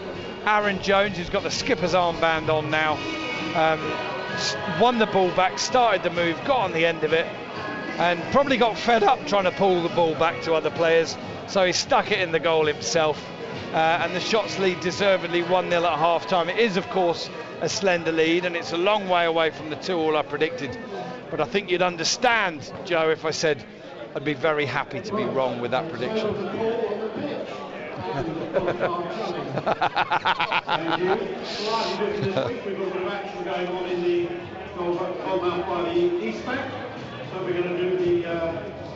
Right, listeners, take a break. You deserve it. I need one. Half-time Shots 1, Minster Men 0. Gets 3 kicks from anywhere inside the league. They cross our rights, they take £3. Good job, they hit twice. Bit rusty, mate. £3 times in a row. They'll take home the jackpot this afternoon's national. We've got Bill with us today. Bill's travelled all the way down from the Midlands. He's a slabber, and he's joined by his fellow slabber, John Buchanan. Who is going first? Bill, okay, Bill. Big crowd behind you, get behind you. So they East Bank gives some help. Anywhere inside the lead, you're ready to crossbar. Here we go, Bill with shot number 1. He's aiming for the crossbar. And he ends up taking home £1,000. Okay, John from Camberley. I think we've now been shown how The whole slap behind you, listen to manually over there, so it's quite much. Good effort. Hit the post. Okay. This is to take the home with some money. Bill, attempt number 2.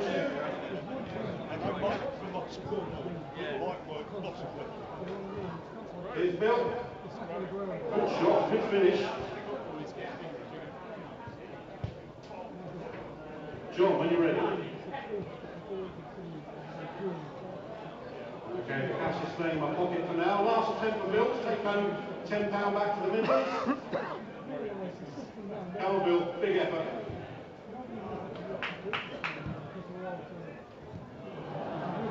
Another good finish for no cash. Thanks for taking part. And finally, here we go, John with his final kick. Never mind. Thanks for taking part. Just to let you know, next weekend, hopefully we'll be back at that end. And it'll be a special one. We've got Pugsy with us for his final game before he heads north. and he'll be taking part in a special crossbar challenge. Back to you. Thanks, Paul. Right, to half times for you. Starting with our home league national underrunner.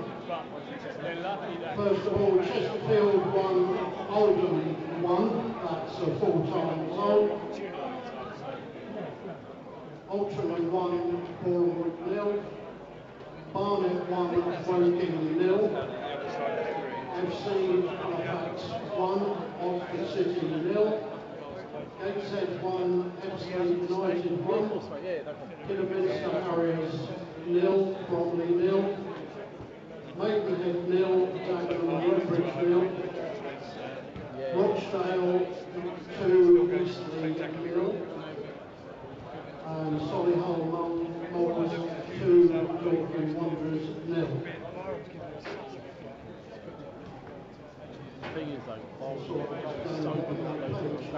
Rochdale 2, Eastleigh 0. Southend 1, Hartlepool 1.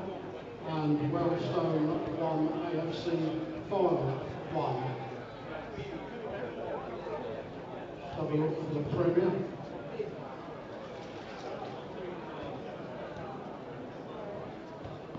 Half times for Premier League: Fulham 0, Brentford 1.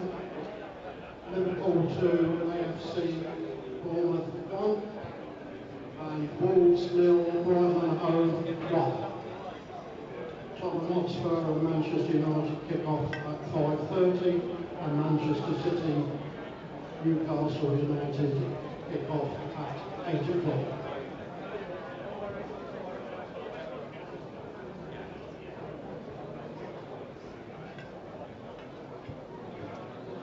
See what that crowd is. I think nearer than 328.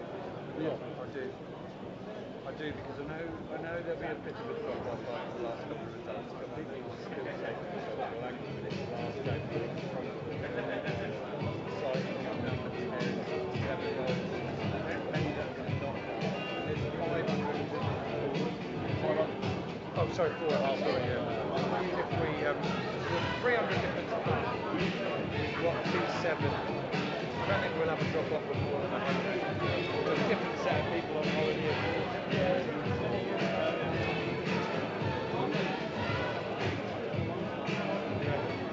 Giving you any feedback on I think the first camera on the same back here.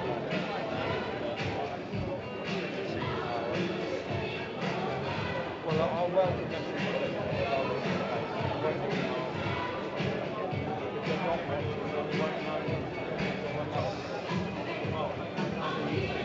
I've had 2 or 3 comments from people saying that they're watching. Oh, yes. The results of the 50-50 draw. Ticket number 54861. You have that. That brings you £100. Second prize for £60 is 5568. And finally, third prize for £40, 54060. And thank you for those taking part.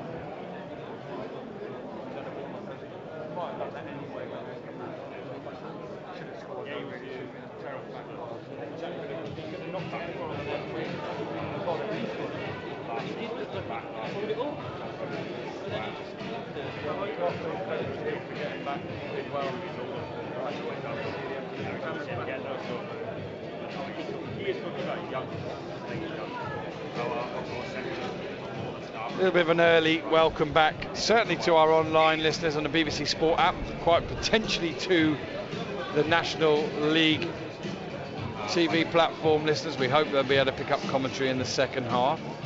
If you are watching and you can hear the commentary in the second half, let us know. I'll make that appeal again in a couple of minutes when the teams come out. I'll just read through the shots lineup as it is at the moment. Jordi van Stapperscherf in goal. Harries, Rowan, Minoga, the centre-backs. Harfield and Aaron Jones, the wing-backs. And then it's Tyler Frost and Ethan Burnett in midfield because the skipper, Stuart O'Keefe, has gone off and Josh Stokes in the number 10 position behind Jack Barham and Lauren Tolage. And it's 1-0 to the Shots at half-time. We'll await the sides for the second half.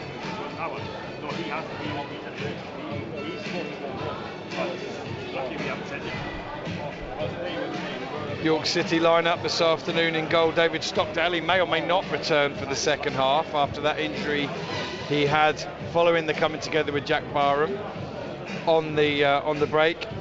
They've changed shape now. They've now got Tyler Cordner, Callum Howe and Leviando as 3 centre-backs, with Callum Harriott the left wing-back and Ryan Fallowfield the right wing-back. And then McLaughlin, Castro, and Dyson and Maz Kuyar supporting Deepo Akinyemi in attack.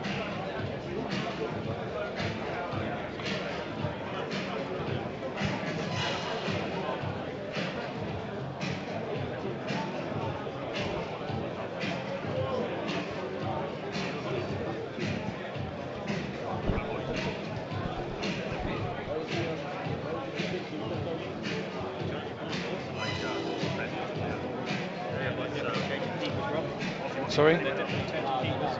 They are, yeah. It does look as if York City are changing their goalkeeper at half-time.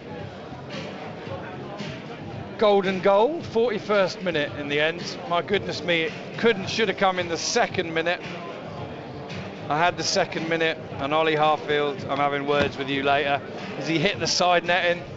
That was the first chance, 2 minutes, and then 2 minutes later, Tolage won the ball back and fed Barham, who shot straight at the goalkeeper with Tyler Frost screaming to the left of him. And then Josh Stokes shot on 20 minutes, hitting Jack Barham on its way to goal. And you wondered at that point if it was going to be Shots afternoon. Rejoined by our summariser, Matt Foote. Good afternoon again, Matt. Yeah, afternoon, Rob. I've just found out a little bit about the York City substitution in goal. So Campbell is actually their third choice goalkeeper. Their second choice goalkeeper is actually a guy called Warren Whitney, who's currently out on loan to Scarborough. Yep. And Campbell was actually due to join the Northern Premier side today. They fought on loan, and today was going to be the day they went without goalkeeper. So they're rather glad that they didn't. So yeah, he's a young lad, a young goalkeeper in goal. Highly thought of, has played for York City before in the Conference North. Only the one appearance. A young goalkeeper, so probably a little bit like us having Ryan Hall, I suppose, in them days. Thank you very much for that, Matt Foote. Mason Campbell is coming on in goal for York City, and probably won't do anything to calm their nerves from a fraught first half for them, Matt.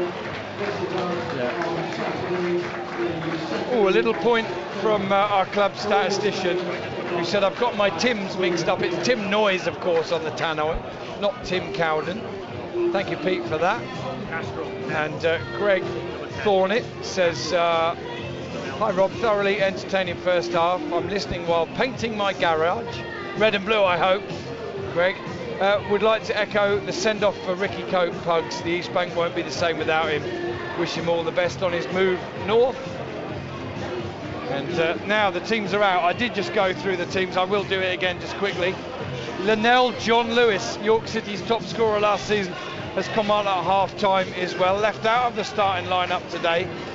And I didn't manage to see who's gone off. I think it might be Kevin Castro. It is, number 10. Now I'll stop worrying whether to call him Kevin or Quevin. And that's a big change for the Minster men, who will start the second half as follows. Mason Campbell in goal, and then a back three. I presume they're going to stay with the back three, it looks like it, of Ty Cordner, Callum Howe and Leviando. Fallowfield the right wing back, Callum Harriott the left wing back, and then McLaughlin, Dyson and Kuyar playing behind Linnell John Lewis and Deepo Akinyemi up top, where so far York haven't had a lot of joy. Here's a ball up towards Akinyemi. He ends up on the floor. Tyler Frost comes away with the ball, shifts it, sends it into the left flank for Tolage to chase, but it'll run all the way through to the keeper, Mason Campbell, who's on at half-time for the injured David Stockdale. And the ball is back with him. He's going to kick the ball out of his hands now. He's got Talaj for company. A little bit of slice and spin on it. Up towards halfway. Frost should win the ball. Up towards Stokes. Tries to bring it down, but McLaughlin gets a foot in. Stokes jumps with Kuyar. The ball lands with Linnell John Lewis, who's not only on the pitch, but he's wearing the armband as well in the second half. And then York City play it down the right-hand side, and Harfield will be able to clear it down towards Talaj, who looks to poke it back to Stokes, who can't quite get it under control. Ollie Dyson tries a shot from distance or across, I don't know what it is, but it lands behind the goal. We're 46.5 minutes in. It's Aldershot Town 1, York City 0. And here, for his first comment in the second half, on that double change from York City at either end of the pitch, Matt. Yeah, absolutely, yeah. Double change to York City, and I think you're right, Rob. I think it is going to be a back three still, a 3-5-2 type formation for York City. And I think the most important thing is also just settle back into the second half. Don't make sure that you get control of the game. We don't concede in the first 10-15 minutes, and then hopefully push on and win the game 2-0. Because that's what I've got as my bet. Exactly. It's very much, very good. Towering header from Haji Minoga, heads it clear, comes back, goes back to the edge of the area. Van Stapperscherf comes out, clears it towards halfway. Barham thinks he can keep it in, and he does brilliantly. Well done. And then he's robbed of possession by Callum Harriott. Cordoner's got the ball, thinks about a back pass, but so does Talaj. And then he fakes to go the other way and does complete the back pass as Talaj just splits the other two centre-backs, Howe and Ando. And the goalkeeper Mason Campbell dribbles to the edge of his area, comes out a little bit further. And then he'll look now for the twin target men of Akinyemi and Linnell John Lewis. Rowe beats Linnell John Lewis in the air, but the loose ball falls to Ollie Dyson. Dyson goes back to Callum Howe on halfway. He doesn't half, to me, look like an older version of Conor Gallagher, doesn't he? Yeah, he does, doesn't he? Yeah. He's put it straight into touch. Harfield on the ball for shots. Be interesting. I wonder what Tommy said he's looking for in the second half. Will he want the same again, or will he want something a little bit slow, quick, slow? Because Aldershot don't need to go gung-ho. They have something worth protecting, and they might have to go through periods of just being solid. There's a ball out to the left, headed back in by Ando, picked up by Kuyar. Kuyar goes back to Conor Gallagher lookalike Callum Howe. Howe up to Linnell John Lewis, who heads it inside, and it's picked up clean by Tyler Frost. He plays it out to the far side to Aaron Jones, the scorer of the Shots goal, and his first goal in Aldershot Town colours. Ball out to the left, chested down by Barham, toes it to Harfield. Harfield 1-2, they go for the 3-4. Harfield can't keep it in play, it's out for a throw. Harfield thinks he was pushed off the ball, officials having nothing to do with it. Throw into York in the right back position. 48.5 minutes gone. York City still trail by 1 goal here at Aldershot. Ball down the line, that's gone into touch. Throw in to Aldershot. And I might just have to come to you, Matt, for a quick word. Sun's coming back out. 2 changes already for York, 1 for shots. The managers can't go too early with their third subs, especially not when the game's going to go on 105 minutes these days. Yeah, absolutely, yeah. So it does make it very difficult for York now to change anything tactically, doesn't it? With, as you say, because we know there's going to be a lot of injury time at the end, so fitness and fatigue will come into it. But yeah, I agree with you, Rob. It'll be interesting to see the way Tommy approaches this, because I think one thing he's desperate for is a clean sheet, but 1-0 is a dangerous scoreline, Rob. I don't think we'll see him change too much yet. I think if we get the second, then we might. But at this time, I think it'll be more of the same. Well, that's what I'll be hoping for, personally, anyway. That's Matt Foot. I'm Rob Worrell. You listen to BBC Radio Surrey online. The ball's bobbling around near the touchline, just inside York's half. And Akinyemi comes away with it, feeds Kuyar, who sends it out to Dyson. A couple of early goals in the National League. Southend are 2-1 up now against Hartlepool, and Barnet have doubled their lead against Woking. And a couple of things to read out when we get a chance. Barham plays it down the line looking for Stokes. McLaughlin does well to poke it in touch before Stokes can leave him for dead, as I'm sure he would have done if he'd got a little touch in there. Throw in to the Shots. Zach Brunt, I think, might have got both Barnet goals today. Here's Josh Stokes on the ball. Started the game like a house on fire, and then York shut him down a little bit, didn't they? Backward pass there, didn't go down well with the Shots faithful. They kept possession though. Here's Barham holding the ball up. Goes back now to Jones. Jones inside to Frost. Frost across to Kian Harries, who's on a booking. The ball in all the way to Tolaj. He jumps with the keeper, and the keeper does really well there. Tolaj comes off worse. Well done, Mason Campbell, young goalkeeper, 50-50 with Laurent Tolaj. Tolaj is feeling his back. I think he's all right, but the youngster comes out of that one well. And from an Aldershot point of view, of course, you wanted Tolaj to beat him to it. But well done, Mason Campbell. Yeah, I know, you've got to say, cool as you see it, Rob, as we've said a few times now, that's a very, very good bit of good goalkeeping. You know, a young lad coming out against Tolaj, he's never going to be easy, and he's not only he didn't just punch the ball away, he's held it as well, so that'll be a good confidence boost for him. Right, Barham's battling with the ball, and he's done it. He's beaten corner, and he's drawn the free kick. And how, Matt, if the other one, the tug on the shirt, was a yellow card, how come that's not a yellow card? And also, Rob, he's had one down here, so he's already had one as well, corner. He's had one in this corner. Whichever way he's got away from me. I'm going to stop him by other means. And when Kian Harris did it, it was yellow. Come on, David Richardson, you're having a good game. And I love him to bits, but that's a yellow for Tyler Corner. Not given. Yet still get to those mentions. Well, quick mention for Jill and Sheffield Baz and Jill Alfie. A shout out, they're in Spain on holiday at the minute, listening in. Shots 1, York City 0 is a scoreline you'll be happy with at the end.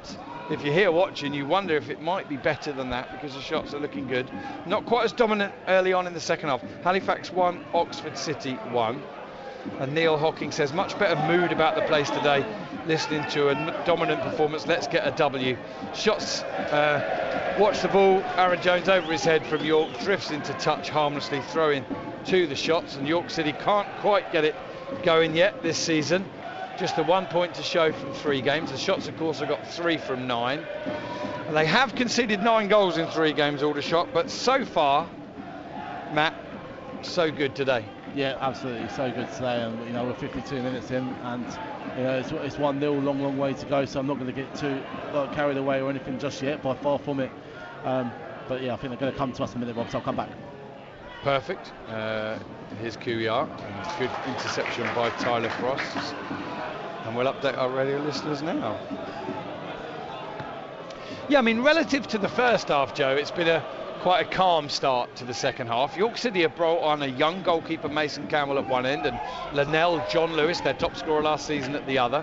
The shots are probably still just shading it, but York City look as if they're going to be more of a threat in this half. 53 minutes gone. Just stay with us. The cross comes in from the far side to York, and it's headed wide by Deepo Akinyemi. It's just York City's third effort on goal of the match so far. We're in the 54th minute, and it remains Aldershot Town 1, York City 0. A little bit too easy for me, that, Rob. The ball, you know, we said in the first half we stopped the supply, just a little bit tentative getting out to him there, and then the row at the back post. You know, he's a big lad. You'd think he would get up and win that header. He didn't, and you know, it's a header. Fortunately, from Aldershot point of view, he went just wide of the near post at the back post, so the header was. Howe with the back pass to Mason Campbell. He passes to Cordner, who's immediately under pressure, and Aaron Jones tries to dispossess him. He can't. Good ball over the top from Cordner. It's cut out well by Harris. Taken on the chest by Tyler Frost, does well, and then he probably is just going to lose out to Ollie Dyson, who plays a ball down the line looking for Akinyemi. Sharp turn from him, feeds Kuyar. Kuyar into a pocket of space for Cordner, who's over halfway now. He's up towards the edge of the area, tries a ball in, cut out by Rowe. Half cleared as far as Akinyemi. Blazes over the bar. 2 misses in 2 minutes for Deepo Akinyemi, much to Aldershot Town's relief. And York have had the first 2 efforts on goal in the second half, in the 53rd and 55th minute. Both Deepo Akinyemi, and the warning signs are there for the shots. Yeah, warning signs are there. I think York have come out slightly the better of the 2. You know, it's a bit early, still just shy of 10 minutes in, but York seems to have started the second half better, and that's why this 1-0 scoreline is very, very dangerous. So yeah, it's a wide open game now. It's stay with us, listeners, because this game could go either way. Wealdstone 1, AFC Fylde 2, Gateshead 2, Ebbsfleet 1. And Maidenhead United 1, Dagenham and Redbridge 0. Dagenham are about to be devved. Minoga clears the ball up to Stokes. Is he pulled down? Nothing given. He's on the floor and he still gets the ball under control and wins it. Clips a little ball on. Is that a handball? Nothing given. Ball breaks loose. is played back to Mason Campbell. He's one good touch to get it under control. Clears it up towards halfway. Minoga jumps with Linnell. John Lewis, the loose ball there, is battled away by Deepo Akinyemi. It's through to the area. Fallowfield almost got there, but Jordi van Stappershoef came out. And so far, so good it is for the Dutch shot stopper, Stappershoef. And there's a tongue twister if you haven't. Wouldn't he dearly love him? Wouldn't we dearly love him to get his first shots clean sheet this afternoon? Yeah, absolutely. I think everyone associated with this football club would be hoping for a clean sheet this afternoon, Bob. No more so than Jordi himself, because he hasn't done too much wrong and he's conceded a lot of goals. So yeah, he would certainly love one for sure. Played out short to Cian Harries, who feeds Burnett. Burnett goes back to him. Van Stappershoef sends it to Haji Minoga, who never minds dribbling out with the ball. Here he comes.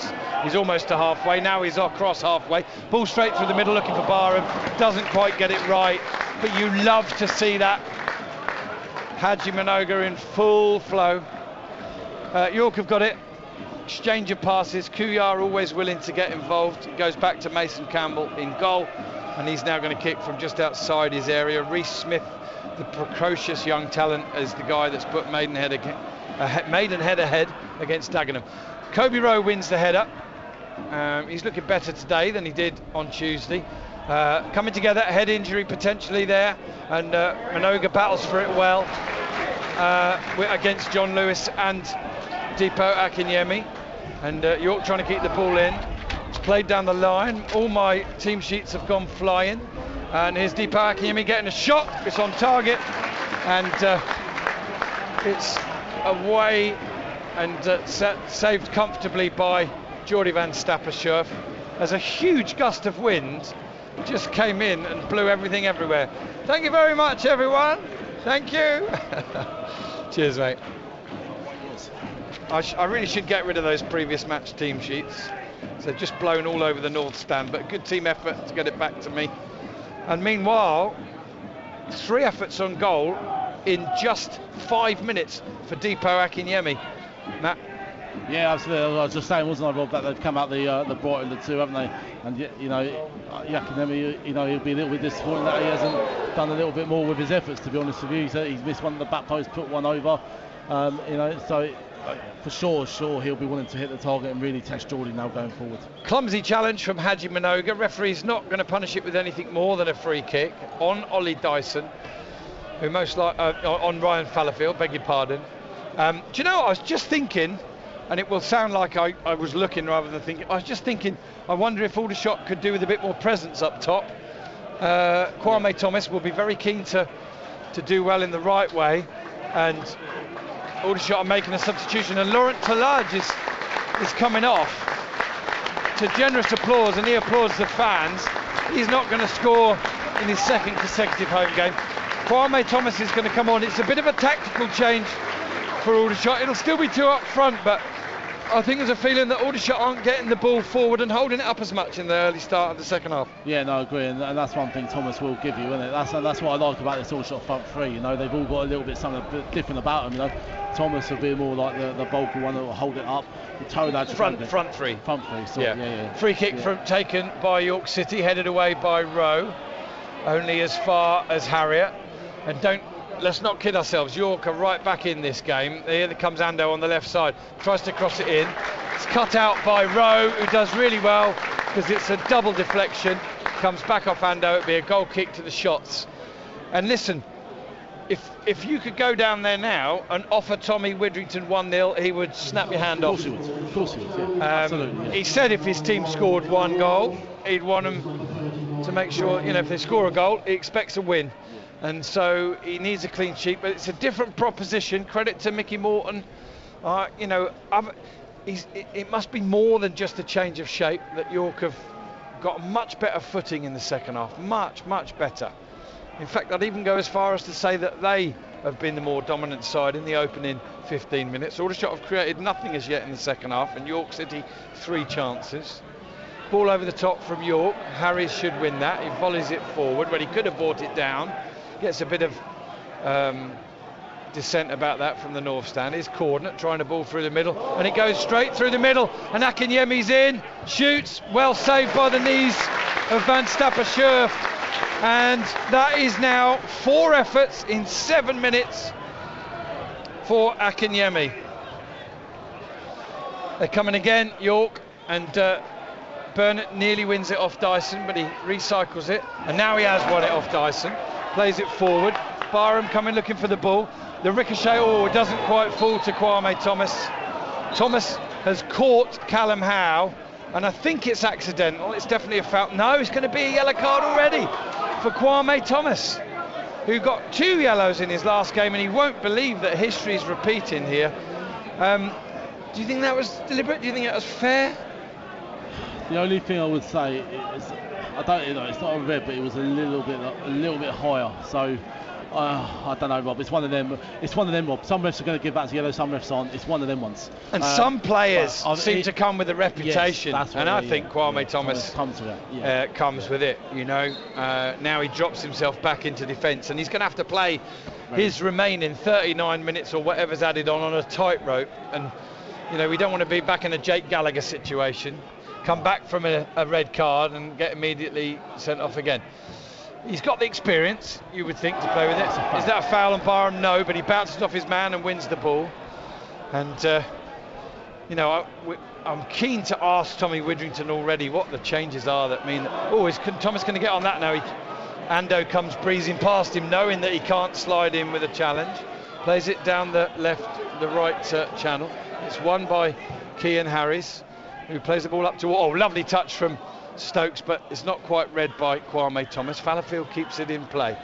Howe picks the ball up inside, and Aldershot, for whatever reason, can't get the same momentum going in the second half that they had in the first. O'Keefe went off, but it didn't change anything, did it? Shots were still dominant. Yes. Frost's been lively in the middle of the park. Stokes, well, he's dropping deeper at times to try and help the team out of possession. They're not managing to find him as easily as they did in the first half. Here's Howe feeding Kuyar. We know they've got talented players, York City, there's no doubt about that. Talented individuals. It's the cohesion they're lacking at the moment. Here's a good run from Kuyar. Pokes it into space and finds a teammate on the left-hand side. 1-2, Akinyemi holds it, goes for the return. Again the shot comes in. Again the shot is stopped at source by Cian Harries, who does well. Remember that Harries and Kwame Thomas are on bookings, and a game in which Aldershot totally dominated the first half is looking tighter and tighter. Gateshead 3, Ebbsfleet 1, Altrincham 1, Borehamwood 1, and Solihull Moors 3, Dorking 0. And here's a sharp turn from Akinyemi. The ball's towed away from him though. Well done, Cian Harries. All up towards Barham. Turns into trouble and loses the ball to Tyler Cordner. Snapping at the heels of him, but he can't win it back. Mark Beck putting the third goal there for Solihull Moors, who were dominating against Dorking. Just the one win for Dorking so far this season. Just the one win, of course, for Shotts so far this season as well. But at the moment they're on track for another. However, York City are really coming back into this one. Here's Callum Harriott with an effort from distance, and thankfully for Aldershot, for Geordie Van Stapper-Schurft, it's wide. But between 53 and 63 minutes, Matt, York City have had 5 efforts on goal. Yeah, and you know, the East Bank has getting a little bit quiet, and the crowd will have to do their role here, Rob. You know, to get to help Aldershot through this phase. We're hoping it's just a phase, because you can't sustain this amount of pressure for 45 minutes. So York City have come out, and credit to them, they're by far the better. Good stuff. They are still ahead, but we've got a very different game on our hands. 64 minutes gone. Talked about the double substitution for York. Aldershot have now brought on Kwame Thomas, who a week ago came on as a sub, got 2 yellows and got sent off. He's already got a yellow. It feels a bit deja vu. York have come right back into it, Cam. They've had 4 or 5 efforts themselves. Deepa Akinyemi keeps getting in, but it's been blocked, saved or wide. And Aldershot are hanging on a bit, and we've really had a game of 2 halves so far. We've got 25 minutes plus whatever time is added on today to go, and Aldershot living a little bit dangerously at the moment, but they still lead the Minster men by 1-0. Throw in from York is cut out by Minoga, and then another York player goes down. the York player, the referee Richardson thinks about it and gives a very delayed free kick to York City, and then he pulls out a yellow card for Aaron Jones. I'm staggered.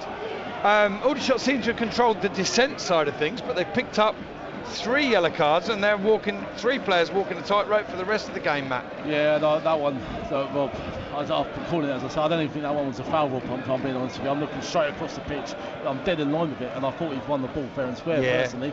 And then he's not only to give him the free kick, delayed, he's then pulled out a yellow card. Kobe Rowe aside, it's Aldershot's 3 most experienced players. Obviously Stuart O'Keefe's off the pitch, but Cian Harries and Kwame Thomas and Aaron Jones, they've all got yellows.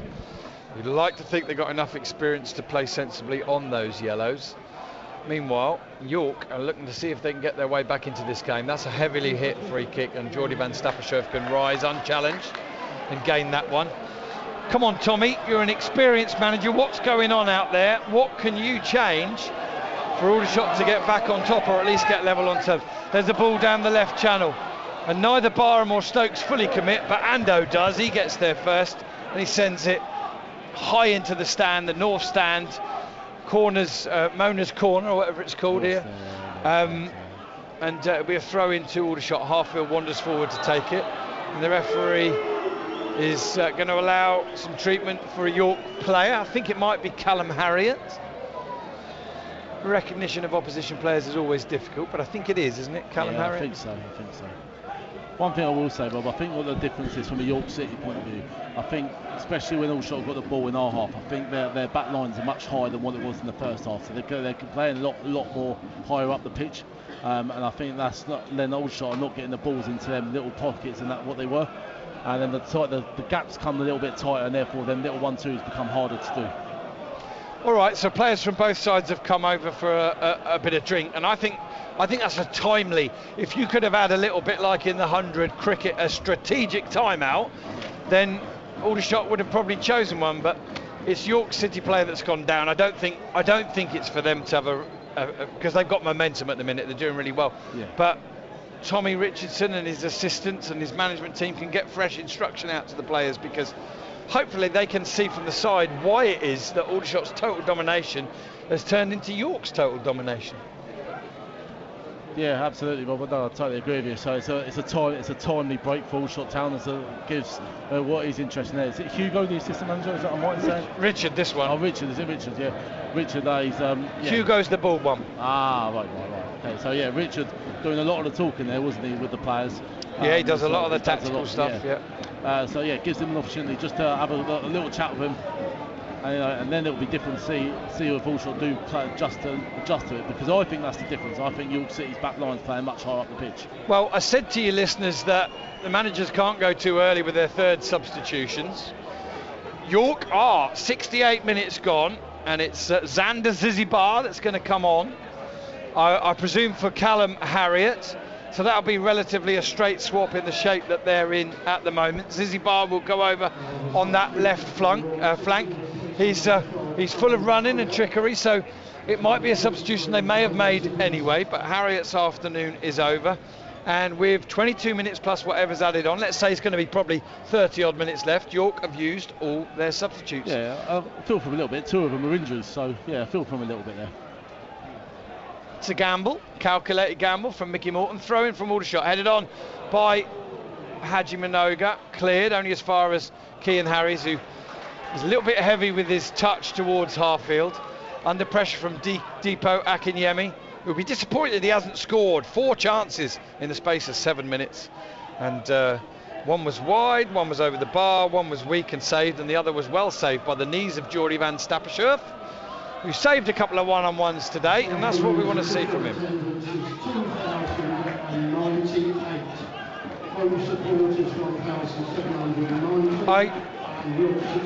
I literally am dumbfounded by the crowd. It's been given as 2,098. I was looking at 2,829. Matt maybe 100 or so less. That's a huge drop-off from the opening day of the season. Huge. I know Aldershot have lost 2 games, but the entertainment then was brilliant. It's been great today as well. Much higher away attendance. 308 York fans as well. Oh, I'm sure. Not for me to talk about a bit of creative accounting, but I can't believe there's only that in the stadium, Matt. I mean, it's got to be 2,500 in here easily. Anyway, those are the official figures. Here's Josh Stokes on the ball, plays it forward for Barham to chase, but Cordner's favourite on that one. Absolutely flabbergasted. I also can't believe there's only 308 York fans. If you're listening of York persuasion, that number looks a bit dodgy, doesn't it? Okay, ball forward, headed on by Akinyemi to Fallowfield. He touches it back to Ando. Ando's under pressure to go backwards. Well, cut out by Harfield. Into touch it goes. Throw into York. 70 minutes are gone. 20 plus whatever is added on. Ryan Glover's going to come on. That's not a bad shout for the shots. Good shout, I think. Who's going to go off there? Maybe it'll be Josh Stokes. I don't know. Good win from Ethan Burnett. He feeds Kwame Thomas, who gets the ball out of his feet, holds it up, and then he loses out to Ollie Dyson. But Kean Harris can get onto the loose ball. Barham's in there. On the edge of his area. Mason Campbell jumps and collects. Every moment's gone well for him since he came on at half-time, the young York City substitute goalkeeper. There's a missed-time challenge from Aaron Jones, who needs to be careful. Simple foul on this occasion on halfway, but he can't miss time too many more. 72nd minute, ball through the middle will go all the way through to Geordie van Stappershoef. Aldershot, you need to dig out a 1-0 or find another gear. There's a ball in the right channel from Rowe, which finds nobody. And that's where we got to Aldershot be better. That's where we got to get better. have lost their way, and Tommy Widrington's hoping that Ryan Glover can come on and provide a bit of momentum. Callum Rowe goes straight through the middle, and that goes straight through to Geordie van Stappershoef. And the good news for Aldershot so far, Matt, is that despite the fact that they've lost their way themselves, York City haven't quite found theirs either, have they? I mean, they've created that little rush of chances. Yeah, no. But some of their balls are straight from back to front, going straight to Aldershot. Yeah, no, absolutely. There's a ball flicked on and cleared away clumsily and uncertainly by Levy. Ando, corner to the shots, which might be the best they could have got out of that. I was just going to say there, Bob, I said a few earlier when I was going hold it with Barham. A couple of times now, also, when we have got the ball up forward, when you're under pressure, you just want to hold up your front men, just hold that ball up. Now the midfielders get back with you, just keep the ball for a little bit and then sustain an attack that way. Just keep the position, not just play it up the pitch through to the goalkeeper or to the centre halves, whatever it may be, because that just allows York City to come straight back at us. That's Matt Foot. I'm Rob Worrell. You listen to BBC Radio Surrey Sport Online from North East Hampshire, the EBB Stadium, National League football. It's Shots 1, Minster Men 0. We're in the 73rd minute. Here comes the corner from Holly Harfield, headed away by Linnell John Lewis, headed back in by Ethan Burnett, or across really to Haji Minoga. His pass forward is cut out. He recovers well to get on it again, and then he's brought down just outside the D, pretty central by Callum Howe, I think it was. Either way, it's a free kick to Shots. Tyler Frost has grabbed the ball, and he's not going to let anybody else take this free kick, Matt Foot. No, he's not set up with I tell you what, he's done quite cleverly as well, Tyler Frost.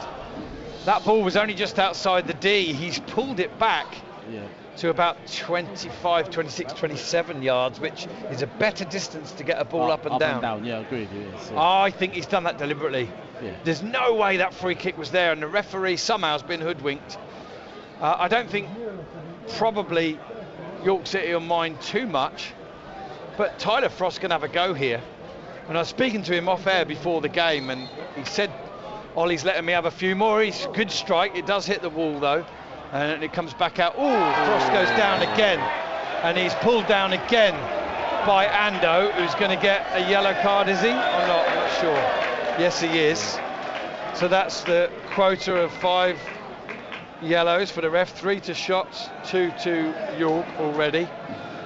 And this one's probably got to be Frost, unless Harfield sends in a left-footed outswinger. So this one's to the left edge of the penalty area as we look at it. It's pretty much a similar distance, isn't it? About 25, 26 yards out. And if Frost has got the ability to really... I mean, there's no way that wall's involved. It's a two-man wall, but if he catches it right, they're not in it, are they? I'll put this into the back post. This is potentially a tester for Mason Campbell in goal. Who will take it, Harfield or Frost? It is Harfield. He's poor, headed away at the near post, headed back in by Frost. And that's poor from Shots. Really, really poor. And Harfield, who can't get that first assist of the season, you'd expect better from him, and Frost will be wishing he got the dibs on that one. Here come York on a little bit of a counter. Fallowfield in possession. Over to the right hand side, taken down by the substitute Zizibar. Zizibar feeds McLaughlin, going backwards to Cordner, who's going backwards to Mason Campbell, and still Ryan Glover waits to be brought into play, and Mason Campbell with the ball down the middle, bounces once, Van Stappershoef reads it well. I like his positioning and his reading of the game. I mean, we're slow to make a judgment really on Geordie Van Stappershoef. The gaffer says he feels sorry for him, doesn't think he's done too badly in the opening 3 games, but he's picked the ball out of the net 9 times. We'll call that 9 3/4 games now. 76 gone. Kwame Thomas with a knock on. In fact, he heads it down to himself. Now back to Aaron Jones. Aldershot threatening to get a foothold in this match again. They've been second best in the second half. Minoga out to the right side, taken on the chest by Aaron Jones. Can't get forward. Plays a little ball into the path of, well, Kwame Thomas reads it well and wins it. Finds Frost. Frost across to Kian Harris. Harris finds Thomas inside the area. Can he get a shot away? It's blocked by Tyler Cordner. Well done, Tyler. Credit where it's due. Ball through the middle, cut out by Haji Minoga. Finds Rowe. Rowe, step over. He's brought down. The ball runs loose to Burnett. Burnett with a good pass to Aaron Jones. Jones down to the byline. Pulls it back. Is put behind for a corner by Zizibar. Corner to shots, and the shots are back on top. And still they don't make the substitution, man. Yeah, absolutely. And that one, Aaron Jones, he did really well. It's a great ball out to him, and then down to the byline, and then Stokes just pulled back, didn't he? And he was on the edge of the box screaming for it and couldn't quite find him. Loads of options though, loads of choices. Agree. Yeah. Harris was up there, he wanted the ball. Stokes wanted the ball. It went to Thomas. Thomas got his shot in, and it was blocked by Zizibar behind for a corner. Come on, Ollie. You've got a good delivery, let's see it. Left-footed at the East Bank end from the corner. In it comes to the heart of the goal. Headed away again by Linnell, John Lewis, and then helped on by Zizibar, I think it is. And out into touch. It'll be a throw-in to the shots. And still Glover waits. And we may have just lost connection. No, we're still on air, beg your pardon. And finally, Glover is going to come on. My guess is Stokes. Yeah, I'd say so. Yeah, it is Stokes. It is Stokes. Yeah. He had a wonderful first 25 minutes. He has faded a bit. But I think that's because York realised what a threat he was. And several people in the ground rise to their feet for young Josh Stokes, who's coming off and draws applause from inside and outside the media box. Well done, Josh Stokes. Ryan Glover on, and he'll be a busy bee in these final 12 minutes plus whatever's added. He came on to pretty good effect at Ebbsfleet on Tuesday night. He had 3 efforts on goal. One of them fizzed off the inside of the upright. He reaches the shows for the throw-in, gets it back. And then the next ball from Aaron Jones isn't good, and it's given away. Straight foot race with Harfield and Fallowfield. Poor ball forward from Fallowfield, under pressure from Harfield. Goes all the way through to Geordie Van Stappershoef, who rolls it short to Kian Harris. Haven't given you any goals as yet. Kidderminster are down to 10 men now as well against Bromley, where it's still 0-0. Here's Aaron Jones up by the corner flag. Plays it back to Glover inside the edge of the area. Plays it back out to Burnett. Burnett tries a cross from deep. That deflects off a York player into the path of Cordner, who's won it. Lost out. Kwame Thomas feeds Barham. Pot shot. Didn't really compose himself, and it's wide. He could have fed Harfield to his left. And Cordner had a difficult moment there, but he rode his luck. Here's Kuyar. Good win from Kian Harris, and the ref pulls play back for a foul to York City. And a yellow card for dissent. No, I think he's given it for the pullback the first time. That's what he's given it for. He signalled it. Yeah, Tyler Frost given a yellow. Don't open your mouth. Don't touch another player's shirt from the opposition. The referee's now shown 6 yellow cards today, 4 to Aldershot. We're in the 80th minute. It's shots 1, York 0. In comes the cross, headed up in the air by Rowe. half cleared. Frost heads it away. Zizibar picks it up. Out to the left-hand side to Ando. One of 6 players on a yellow card. Gives it back to Zizibar. He's one-on-one against Rowe. Onto his right foot, into the area, trying to make room for a shot. That's blocked. Rowe follows up, but quickly onto it is Kuyar. He's out to the left-hand side. He plays it back to Ando. Ando clips the ball into the far post. It's past everybody, goes behind. And for a moment, Shots fans, you can breathe again. But you're going to have to hold your heart or your head in your hands for another 10 minutes plus whatever's added on. It's tight, it's tense. The Shots are ahead 1-0. I can't come to you, Matt, because they're going to come to me very shortly on radio. The heart rate is high this afternoon in North East Hampshire. The Shots have a precious lead, 1-0, and we're into the final 10 minutes plus whatever is added. Goal kick's taken short from Van Stappershoef to Harfield. He sends it down the line to Glover. Glover on the edge of the area. Glover shot over the bar. Yeah, Glover shoots over the bar. The Aldershot Town substitute, desperate to make an impact. It's still 1-0 to the Shots. I think in my last bulletin I said York were much better in the second half and were dominant. In the last 10 minutes there's been a shift change. Aldershot have got a foot in again. Glover is on for young Josh Stokes, who is building a bit of a reputation at just 19 years old. It's Aldershot Town, Joe. If they ever win, they do it like this, with everybody biting their fingernails down to their elbows. They've got 9 minutes just under to go, plus whatever's added on. That'll probably be another 10 to try and hang on or double their lead. Shots 1, York City 0. Harries clears from the back. Red card for Dorkin, who are already 3-0 down. Is Jack Barham battling away with Tyler Cordner, and Barham's the one that comes away with it, and then he's brought down, and surely this time the referee has to show yellow to Cordner, right? No sign yet to go for his card. 6 bookings already, 4 to Aldershot. Tyler Cordner probably should have been shown a yellow earlier. He wanders away. He's well away from it, and he's hoping the referee just leaves it at just a free kick. Well, this is going to be Ollie Harfield, surely. No, he's not even there. It's Tyler Frost. So level with the right-hand side of the penalty area. And Ethan Burnett's going over as well. It's about, again, 25 yards out from the goal line. But Tyler Frost is going to send a ball in here, right-footed. In it comes. Oh, he's massively overhit it. Come on, Tyler, what are you playing at? That is awful. And why isn't Harfield out there to at least keep the defensive side guessing?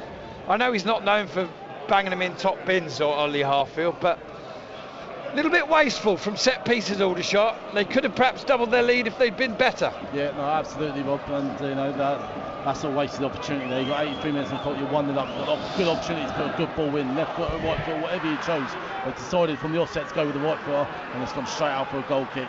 Another really good win from Cian Harries, who I've liked so far for Aldershot. He's picked up a bit of criticism from 1 or 2 other quarters, but I think he's a real asset to Shots defence this season. Rowe with the ball down the line for Thomas to chase. He chases it and keeps it in and goes past his man and has his shirt tugged by Tyler Cordner, who has to go into the referee's notebook this time. He's had 2 chances. Big cheers around the EBB, as they would for any opposition player getting a yellow. Yeah. But that's the most just yellow of them all, because it's the 3rd time he potentially could have got one. And now Tyler Cordner's on a tight route for whatever remains of this game. Whatever the scoreline's been, Matt, whoever's been dominant, this game has been entertaining throughout. Shots dominant first half, York in the first half of the second half, and now Shots coming again. Yeah, agree, totally agree there. It's a great comment, because we're about to take the corner, and over the free kick over on the far side. It's Ryan Glover, isn't it? Must be. Less blonde players in the team this season. Yeah. It's only about 10 yards back from the goal line, but right on the right-hand touchline, and it comes from Glover. Lovely delivery. Well, I don't know how Thomas didn't get a touch on that. It's gone past everybody and into touch. A throw in to York City. Nothing wrong with Glover's delivery. Great and you were waiting for Thomas to just prod it over the line, but nothing happened. No, he just didn't get there, did he? So yeah, no, it's a great ball and zipped in, like not one of them. Oh, good headed interception from Frost. Good touch from Barham. Oh, Glover couldn't keep it in, but there was a slight touch from a York player, and the shots have got a throw. Aldershot Town fans, where have you gone? 5-2 home win, and on the back of 2 away defeats, you desert your team. 2,098. Only a 1,800 Shots fans in here in the stadium, and they are 5 minutes plus added time away from potentially witnessing the win. Good strength from Glover. The ball breaks loose. Frost can only send it into touch. Widrington's not happy. York with something. York have a throw in. Fallowfield tries to take it in the Aldershot Town half. Referee says go back. Ando takes it inside to Callum Howe, and he doesn't have too many options, to be honest. He might have to go long. He does. Should be an easy winner for Kian Harries. He does win it. Follow through after the ball from Deepo Akinyemi means that Harries has won himself a free kick for Aldershot Town. And now, I would say for the first time this season, because they were well up against Oxford City, 2 or 3 goals, Aldershot Town are into game management mode now. 4 minutes plus whatever's added. And yes, of course, Tommy and every Aldershot supporter would like a second goal and like the game sewn up that way. But most importantly, they're 4 minutes plus added time away from a clean sheet, Matt. Totally agree. Yeah, so when you've got coming up to 86.5 minutes on the clock now, you do go into game management. You see what's added on, and they'll go from there. But yeah, rightly so, agree. Game management now. Barham onto a knockdown, down by the goal. He can't keep it in. He doesn't need to because it's a corner for the Shots. Great game at Southend. They took the lead once. Hartlepool came back. They took the lead again. It's now Southend 2, Hartlepool 3. Charlie Seaman and Wealdstone have levelled against AFC Fyle. It's 2-2 there. Plenty of goals as ever in the National League this afternoon. Corner to the Shots, who are 1-0 up. 87 minutes now on the clock. Ryan Glover's going to take it right-footed. It's going to be an out swinger. A lot of players in very central positions, and it comes low. It's cleared up in the air by McLaughlin, headed back in by Burnett. I think that... free kick on the edge of the box. Burnett's fouled, and the referee, whatever you think of him and of his game, he's been very decisive all afternoon. And there he sees a foul. Minoga hopefully is okay. He's up to his feet. He's a strong lad. He's an athletic lad. He's a competent lad. And he's an absolute steal from Portsmouth for the season. Portsmouth don't realise what a player they've got on their hands. Aldershot do. Thank you very much, says Tommy Widrington. We'll have him for the season. Right, now there's a bit of argument about who's taken it. Aaron Jones, who has scored the only goal of the game for Aldershot Town this afternoon, is the skipper. He'll make the decision, and he may very well make it in his own favour. Kian Harries wants it. I think he's low down the pecking order. I think it's between Aaron Jones and Ollie Harfield. Frost there out of interest. So just outside the D, just right of centre, about 21, 22 yards out. Who's going to step up? It's Harries. Touch to him by Frost, and Harries is leaning back and shoots over the bar. And Aldershot have been good for big periods today, but a little bit wasteful for me from set pieces. They could have had the game sewn up by now, and they haven't. We wait to see if they will pay for it or not. Matt, for 88.5 minutes gone. Don't mind the cheers, it's just about a second ball coming into play. Start thinking, please, about your Aldershot Town man of the match. And then once we see how much added time there is, we'll decide when you're going to unleash it. Ball over the top from Harfield. Battling for it is a combination of Barham and Kwame Thomas, and that combination wins it. They exchange passes again. Barham touches it to Harfield. Barham inside to Kwame Thomas. Where's he going to touch it? Back to Glover. Glover to Barham. It's well read by Howe. Barham goes down. Ref says no, you're not having a free kick this time. Glover battles well. Combination of Glover and Jones win the ball back. Excellent stuff. Frost out to Glover. This is good from the Shots. Largely they've been good today. They deserve to be ahead overall for sure. Lost their way at the start of the second half, but they found it again now. Jones overlapping run from Glover. Glover holding it up under pressure from Couillard. Goes back to Jones. Plays it off of Paddy McLaughlin into touch. Good game management so far. 20 seconds away from the 90. And listeners, you know the theme this season. Expect 7, 8, 9, 10 minutes. It's going to be 9. Jack Barham's been given the official man of the match. We will give Matt Foot's official BBC man of the match in the next 6, 7 or 8 minutes. Shots 1, York 0, ball bouncing harmlessly down by the goal line. McLaughlin decides to make contact with it and head it back to Mason Campbell. And Aldershot Town fans, you now know how long the squeaky bottom time is.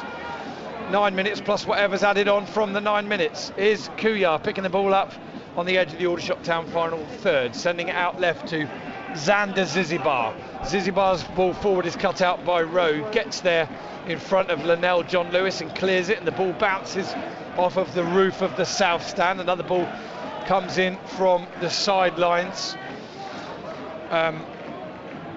Gateshead 4, Ebbsfleet 1. Gateshead with their lovely brand of football. Ebbsfleet can't cope with that. David Miles says 5 years of disappointment. Supporters are fickle. It doesn't matter if they play well against Oxford. We lost 2 games. It's also a price thing. Price didn't seem to matter on the opening day, did it? But we'll come back to that. 1 of 9 minutes added played. Cordner with a long throw into the area, flicked on. 2 Aldershot Town players jump. No one can get clear contact on it. Good play from Cian Harries. I'm going to dare to give you a group of players from whom I think Aldershot's man of the match might be from. You've got 3. Yeah. I'm going to give you... Oh, it is difficult. I'm going to give you Jack Barham, yes, Aaron Jones and Cian Harries, and Tyler Frost is my 4. Yeah. Maybe Harfield, from his own high standards, probably doesn't make the group for me today. Right. Have I got your 3 yet or not? Yeah, the 3 are in there. Where you go. Yeah. Barham, Frost and Harries. Barham, Frost and Harries. We've got at least 7 minutes to go. Even you can keep your mind open if you want to. Here's Ando battling with Barham. My mind's made up. I'm going to write it on the back here of who I think it is. And I'm not going to change my mind. I think he's won it hands down. But the ball's in touch. It's a throw. It's a free kick, sorry. I beg your pardon. In the right back position. Huge kick taken by Mason Campbell. Harries wins the header. Burnett wins the next header. Ball bounces loose. Kuyar, who's probably been the pick of the York players for me, finds Ando, who's looked more at home for me as a right-sided centre-back than he did in the left-sided wing-back role.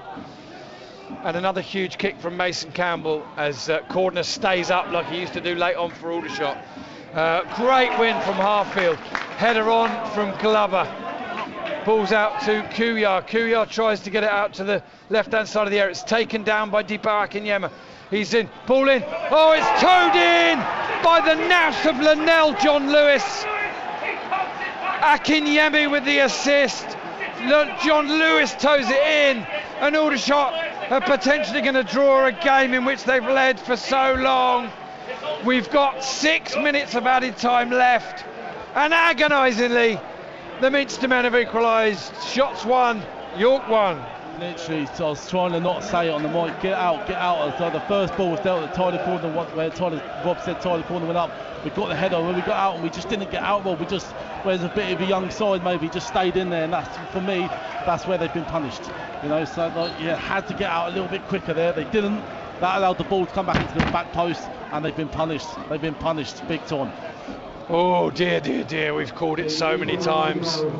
Shots have been on top for big periods of this game. Countless chances in the first 25 minutes. And somehow, some way, they might well end up drawing a game which they've led for so long. Aldershot Town. Glover wins the header, goes back to Ando. They deserve it today, but perhaps their wastefulness from set pieces and their failure to take chances. Good rising jump from Haji Minoga. Kuyar picks up the ball, loses it, but it's won again by Zizibar. He threads it out to the right-hand side. Cordner's gone back to playing centre-back now. Well won by Cian Harries. Clips the ball down the line, looking for Thomas. Thomas holds the ball up, controls it well. There's 2 players running to it on the outside of him. One is Frost. The overlapping run from the skipper, Aaron Jones. Can Aldershot create and take one last chance? Here's Jones with the cross. Ando's going to head it behind. Corner to the shots. Cian Harries is down on his haunches. He's given everything. He's in the top 2 for the man of the match today for sure. Yes. Most likely with Barham. Yes. We'll find out. The 3 is down to 2, but all any Aldershot Town supporter cares about is a minute, can they get themselves a late winner? Glover back to Harfield. Harfield with a cross to the far post. Kwame Thomas header down from Haji Minoga is wide. Huge leap. Always going to be difficult to get it on target, and he couldn't. It's a goal kick to York. York have levelled late on. It's going to be heartache for the Nearly men. Shots 1, York 1. Just a ball into the area, low, and just prodded towards goal by Linnell John Lewis. Such is the nous of the player. Top scorer last season, and he's scored again here. It's a good knockdown from him there, but it's won by Kean Harris. Glover twists and turns one way then the other, and then Lewis does keep it in. McLaughlin sends it down the line. If Burnett can't get his clearance, Tyler Frost does. Throw in to York. 6 minutes of the 9 are gone. Kuyar takes it down. Harries can't win it cleanly in the area. Fallowfield will get an opportunity to put a cross in here from the right. He does. It's missed by a lot of people. Handball by Linnell John Lewis in the penalty area. Then holds his arms behind his back. He knows what he's done. Goal kick to the shots. It's hard to get a point in this league. It's very hard to get 3. Aldershot have had 3 in their grasp all afternoon, Matt, and York City have potentially grasped it away. Yeah, and I think Tommy will look back to that first half, Rob, where for me at half time we should have been out of sight, and we wasn't. And the 1-0, I said it earlier, Rob, 1-0 is a very, very dangerous scoreline. Wealdstone were level against Fylde 2-2 and got a winner in 90 plus 9. Can Aldershot do something similar? Rochdale have beaten Eastleigh 2-0. Barnet have beaten Woking 2-0. Maidenhead have beaten Dagenham Redbridge 2-0. All these home sides winning. The shots were winning. They've been pegged back. 2 minutes plus whatever's added from the 9 to go. Shots 1, York 1. 1-2's on the right hand side. Thomas wins it to Barham. Barham down the right hand side. A little ball to Glover. Can he get a cross in? No. Comes back on his left foot, tries a cross in, headed away by Fallowfield as far as Burnett. Burnett to Harfield. Harfield draws it across. Oh, no. It's just a tap in for Kwame Thomas, but he can't get anything on it. 6 yards. Another cross comes in the box, headed away by Ollie Dyson. That's only going to come to Kean Harris. Harris finds Harfield. He's got a man up against him. It's going to be difficult to make room for a cross. He gets away from that man. Can he get a cross in? Yes, he can. Header is half cleared. Headed on by Kuyar. Back down from Burnett, but it's going to run to Fallowfield. He plays it forward. Definitely offside if he wins it. Minoga wins it anyway. Barnett heads it on. Ball down the wing. Minoga turns. He's in his own area. No, it's been an equaliser. We've had 8 minutes of a minimum of 9 added on. York City equalised 3 minutes into the added 9. Akinyemi, the provider for Linnell John Lewis, but here's Frost trying to cross the ball in from the right, and the adrenaline's pumping, and he puts it behind the goal. Aldershot have been so good for such long periods today, Joe. Dominated the first half, lost their way at the start of the second, but kept their sheet clean. Agonisingly just 6-7 minutes away from the end of this one. They have conceded, and it looks like it's going to be just a solitary point. A great game to watch. I predicted a draw, a 2-2. It's looking like it's going to be a 1-1. We've got literally seconds to go. Come back to us if anything changes. Flick on from Linnell John Lewis. Akinyemi heads it on. Aldershot get a foot in to win it. It breaks loose. Barham in a foot race with Cordner. Barham wins it. Barham gets away from his man. Can he find his man on the right? He does in Glover. I'm just going to go with my man of the match. It is Barham. We'll go with Matt Foots in a minute. That'll be the official one. Barnett going backwards. Everyone says go forwards. Here comes Rowe.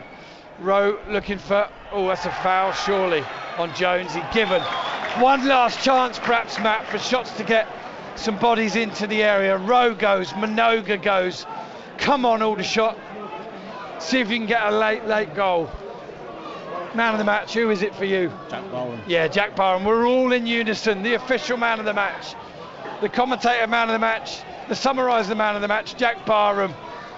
absolutely given his all. Here's the ball into the area, an easy catch for, it should have been an easy catch for Mason Campbell, but he let it go.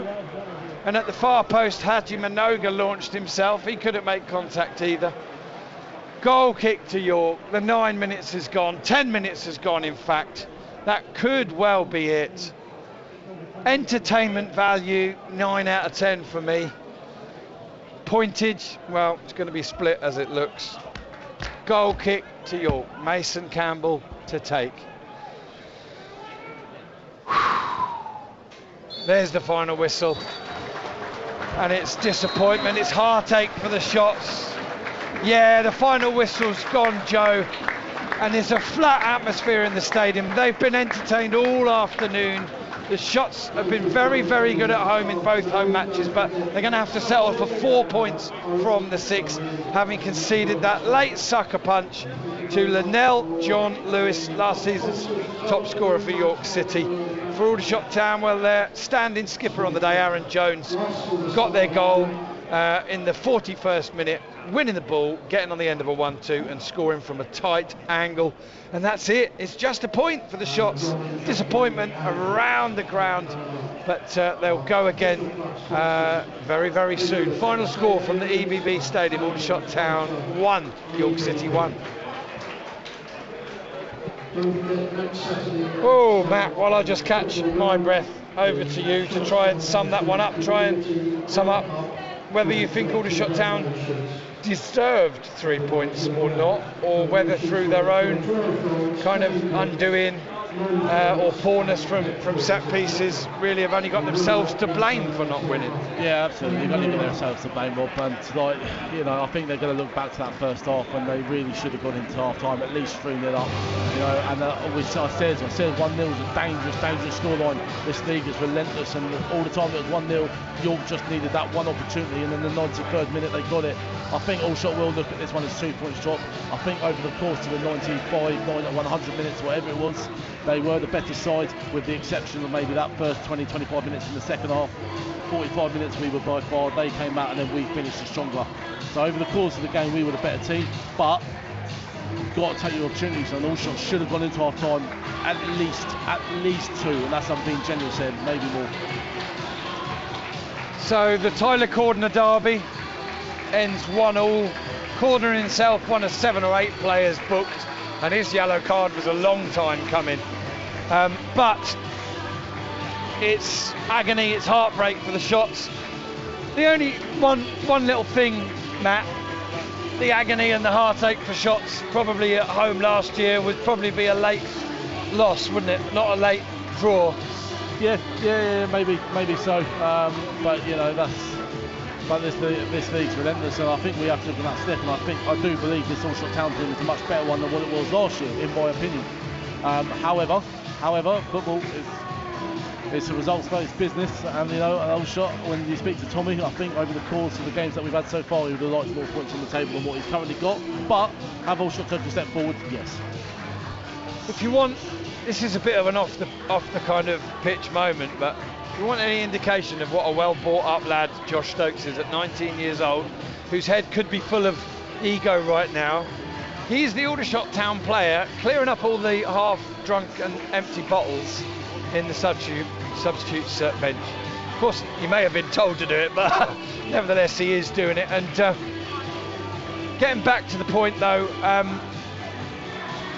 as the Aldershot Town management team have their little wash up themselves before they go and talk to the players, so much to be positive about this Aldershot Town team, and I'm almost mystified really as to how they've not managed to win this game today.